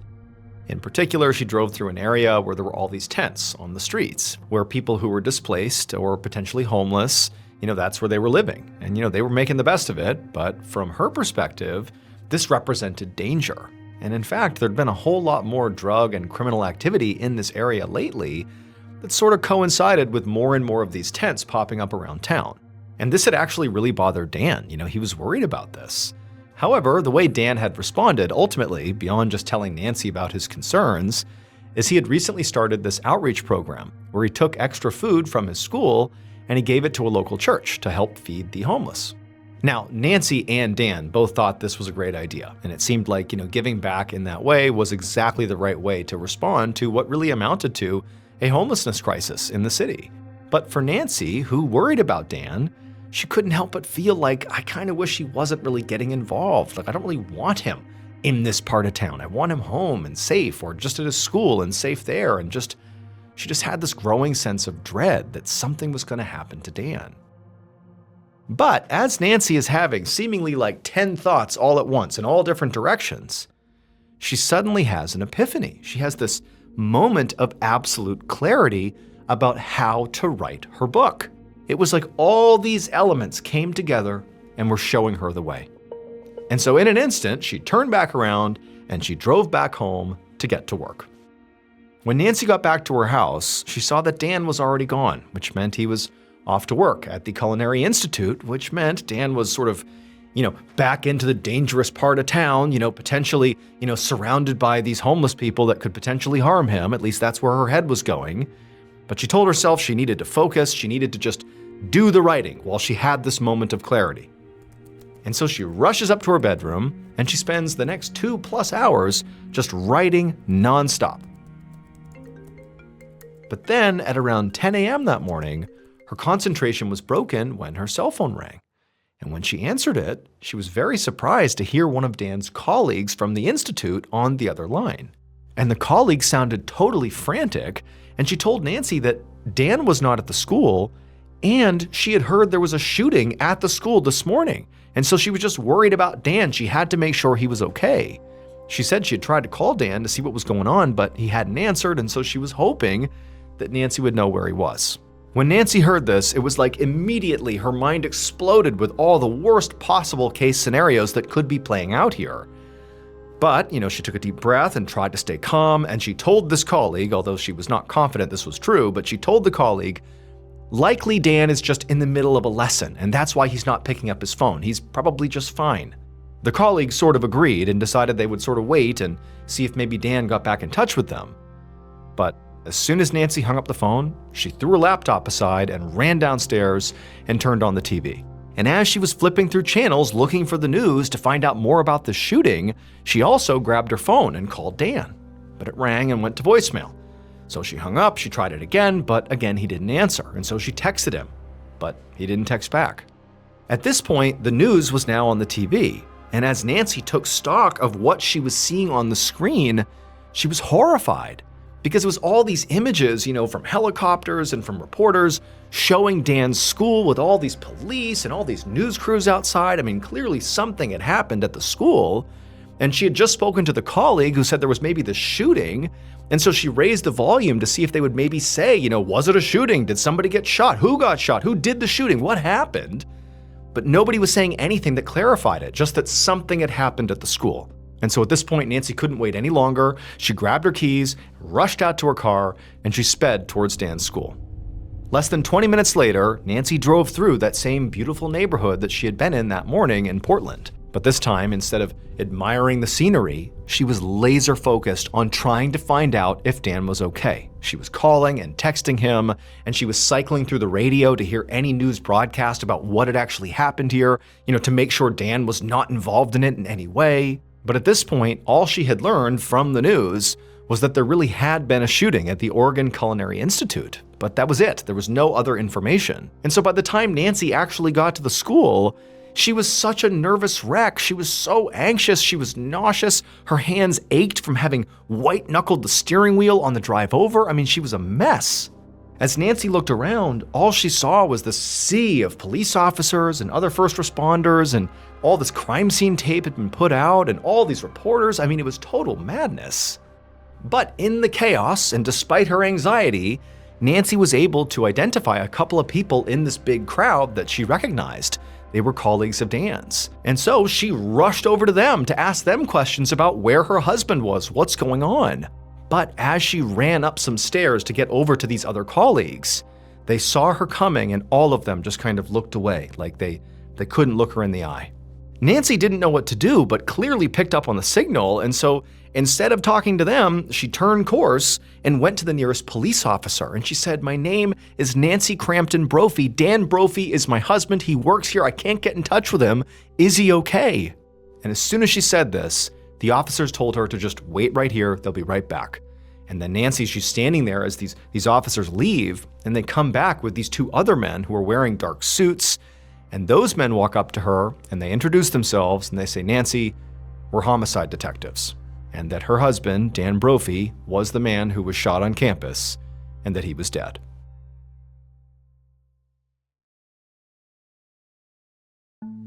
The next few days went by in a blur for Nancy. She spent basically half her time crying and grieving, and the other half being the person that was sort of in charge of delivering the bad news to friends and colleagues and family about what had happened to Dan. And the reality was, what happened to Dan was still very much up in the air. I mean, the only thing detectives knew at this point was that Dan had been found dead by his students in the kitchen after being shot twice, and that's what killed him. But the school actually didn't have good security camera footage, and so there was no footage to try to indicate who could have come into the classroom and killed him and then left. It was like they didn't really have any good leads, they didn't have any good evidence, And in many ways, it was just this big mystery that didn't appear like it was going to get solved anytime soon. Now, Nancy certainly had her own theory. I mean, she felt like she knew Dan rubbed people the wrong way, and she always had this kind of, basic concern that he was going to make the wrong person mad and they were going to just snap and hurt him someday. And that was definitely a worst case scenario, but here she is. Her husband's been killed. He's been shot to death. And so that's what she thought had happened. Maybe it was a student who went crazy and snapped and killed him, or the fact that there was this, burgeoning homeless crisis in Portland and that he was often, or at least recently, interacting with homeless people. And she kind of equated that to being in danger due to the rising drug and criminal activity that was popping up in Portland. And so she had this theory that, basically he had rubbed shoulders with the wrong people and they had killed him over it. She had no way to prove it, but that's what she thought. But instead of really dwelling on what happened to her husband, the reality is over the couple of months following her husband's death, Nancy's life basically fell apart. She wasn't able to focus on anything. It was like her mind had gone blank. It was so traumatic what had happened to her. And so as a result, she couldn't write, so she didn't do any writing. And she also couldn't work. She had to quit her day